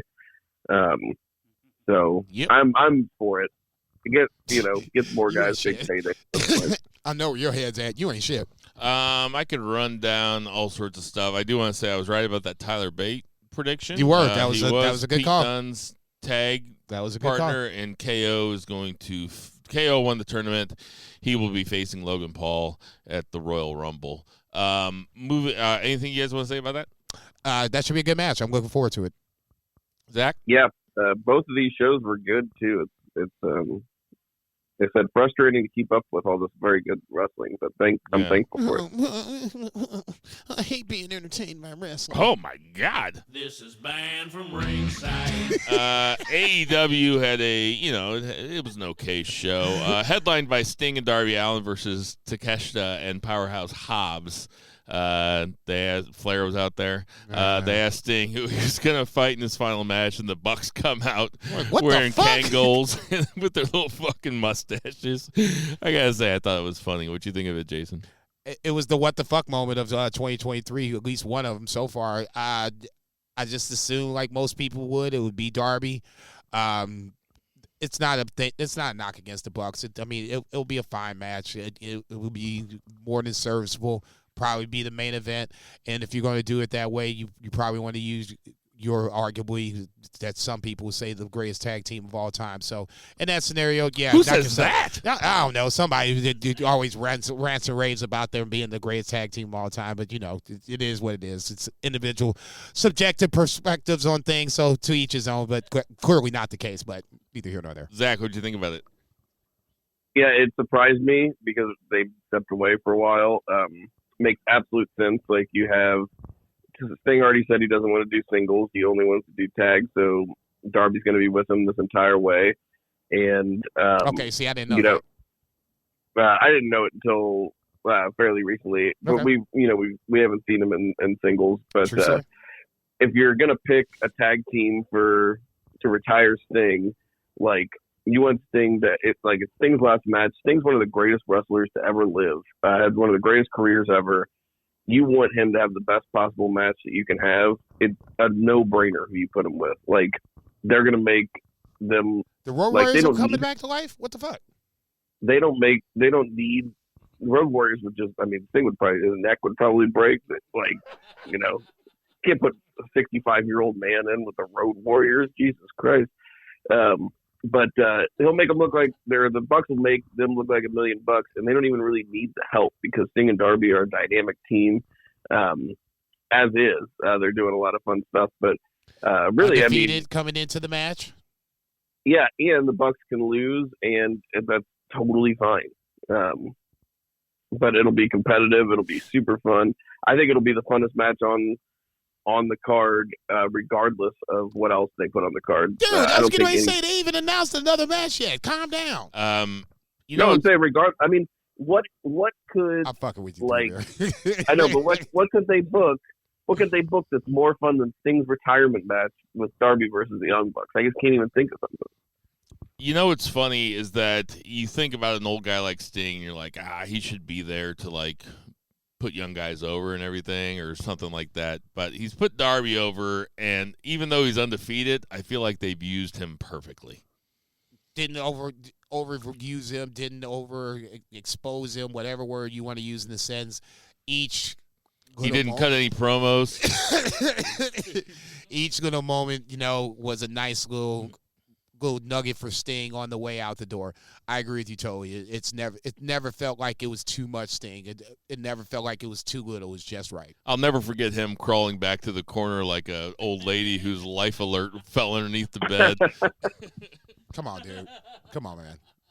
Be better. He got smoked at that time. Yeah, I was getting ready to say his bell got rung, man. I was about to say you took a shot. Let's not act like this shit don't hurt. All right. I saw some Vince Sells on Twitter talking about how it was irresponsible that Tony Khan was letting him take bumps like that.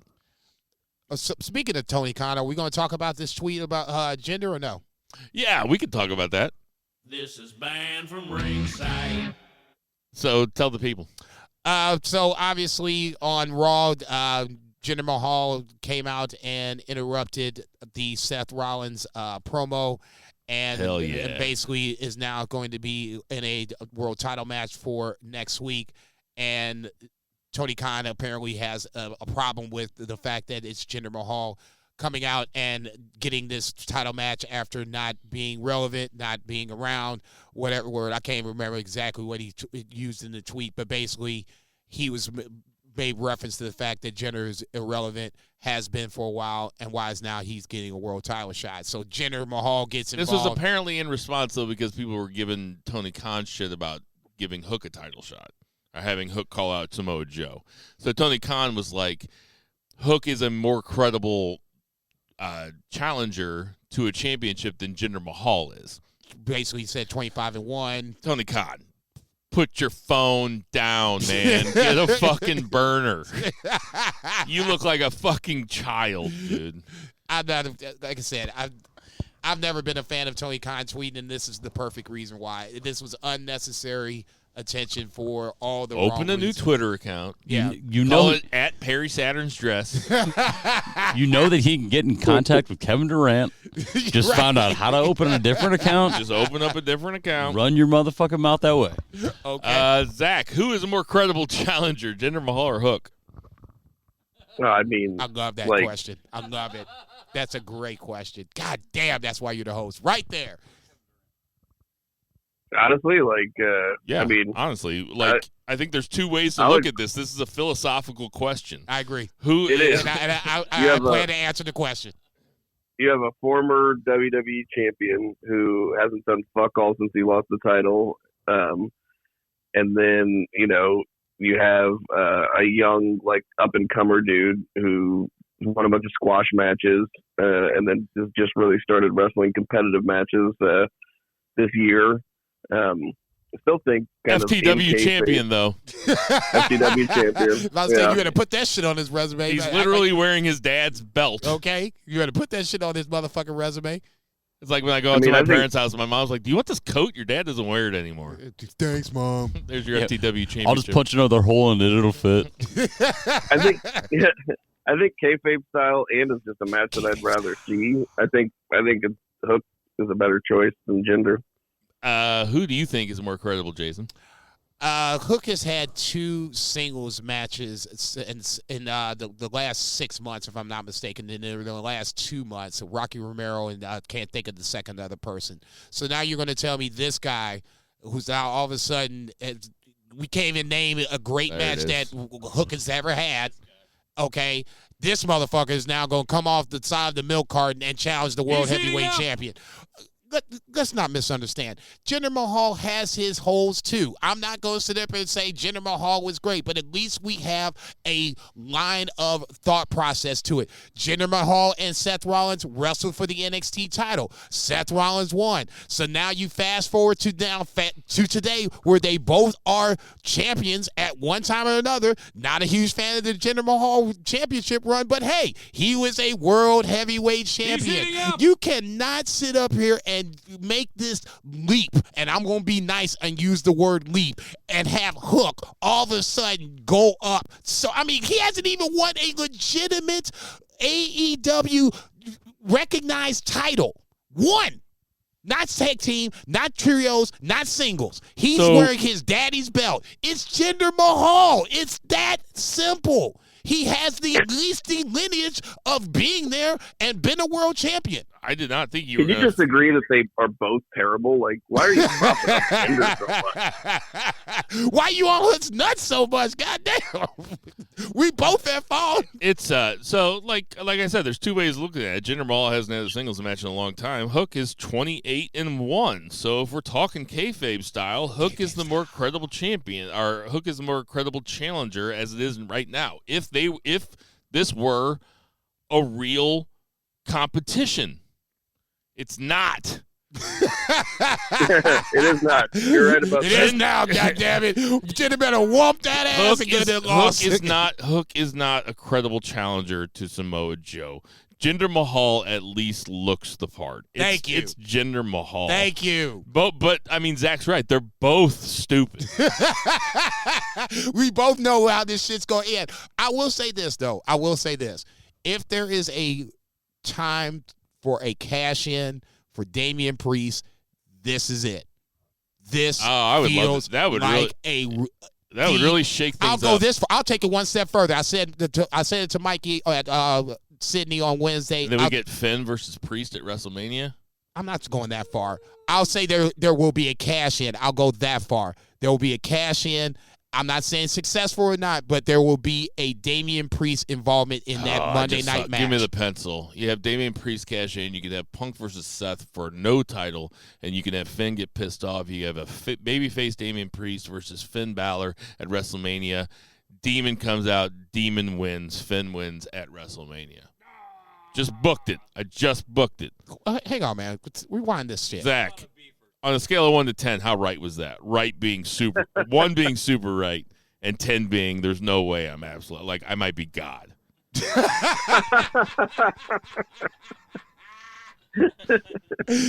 That's a hell of a ranking right there. God damn. There's like no real gray area there.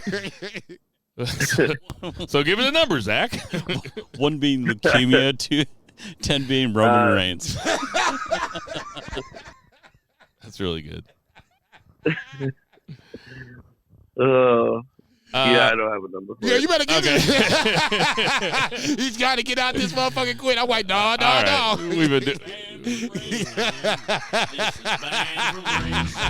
We've been doing this long enough. All right.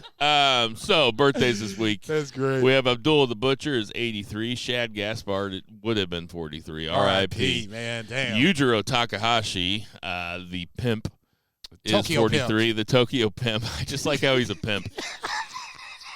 I like how he's doing The Godfather.